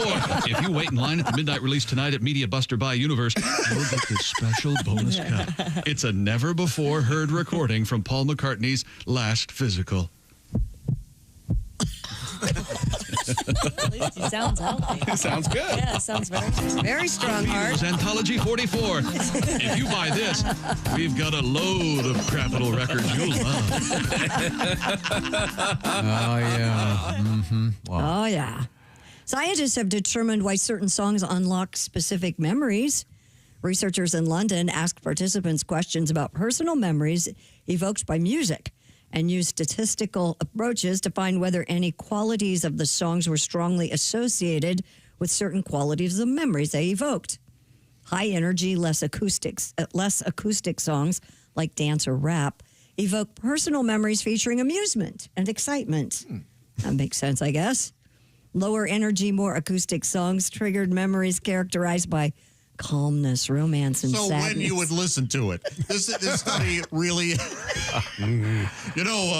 oftentimes when you listen to hip hop, it reminds you of a time you were at the club. You mean where they played hip hop? Yes. So wait a minute, seriously, when they play sad music, you get sad and it reminds you? Those memories tended to be less social, Tom, but more vivid, unique, and important, though, the acoustic ones. Dr. Diana Omigi, a cognitive neuroscientist, Who's working on nothing. said our in-depth analysis showed that it's not just... In-depth. I said in-depth. No, I'm sorry. I'm criticizing. Oh, it's how it's written. Our in-depth analysis showed that it's not just the musical features that influence memory, but also how much a person likes a song and how familiar it is to them. Well, of course. Duh. I know. That's why. How in-depth was it? Hey, I think if somebody heard a song when they were feeling lonely and they didn't play Back That Ass Up. They played a slow song. So now when they hear that slow song, it's going to remind them of the time they were lonely. I hate it. No, whenever I'm sad, I play. Oops, wait a minute. Sorry. I had to beep that one. Whoa. Now, In the world of rap, we have... wait, I have a question. Do you suppose the music of Coldplay has been ruined for that CEO that got fired? Oh, yeah. Yeah. Is that And the and his mistress. entire family. Yes. Is that couple still together? I don't know. That's got to be rough. Yeah. Yeah, that's two families that were broken up by a song. And jobs lost. Yeah. Think about that before you cheat. Wow. What was the joke about that? That was the first hit that Coldplay had or something? Oh, I don't know. Remember Little Nas X? Yeah. I love Little Nas X. Well, he's I'm in going to trouble. take the Old Town He's been Road. jailed on suspicion of misdemeanor obstructing a police officer after run-in with police in L.A. Officers responding to reports of a naked guy in the street found him walking on a busy boulevard early Thursday. It was Little Nas X? Yeah, he was arrested after charging at the officers. He's just wearing tidy whities. Suspecting a drug overdose, police took him to the hospital before booking him into jail. Oh, that's a shame. He, of Jeez. course, is best known for that record-setting 2018 hit of poor guy. Old Could he Town not Road. follow it up? Ah. No, yeah. Yeah, Okay. it's so this is- probably... He's had a couple of other things, but If he's naked walking the streets, isn't that usually a meth thing? Well, that's why they said they suspect a drug overdose. It could be ecstasy. It could be Little Nas ecstasy. Oh, he's got his own brand? Cool. Well, this will sell some.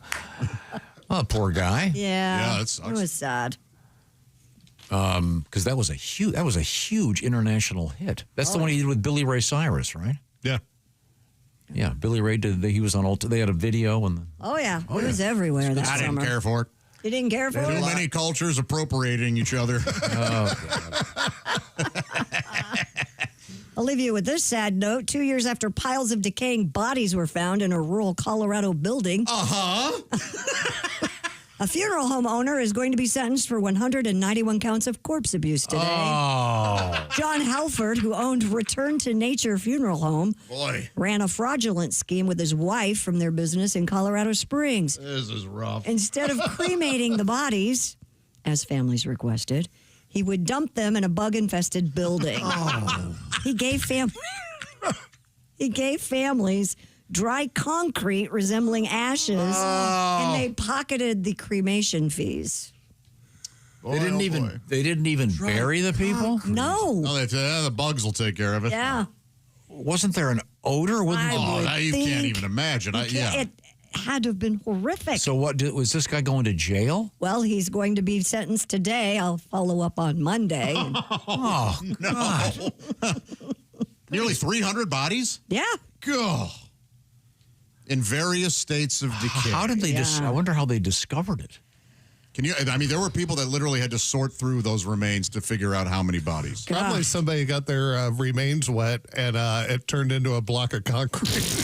Like, this is weird. Hey, well, I know. Uncle Clarence was a hard ass, but this is Not ridiculous. only is he in trouble for that, but he apparently defrauded the government out of nearly $900,000 in COVID-19 aid for small businesses. Well, I get that. But who didn't? Wow, what a dirtbag. Right? Yeah, jeez. Yeah. Ugh.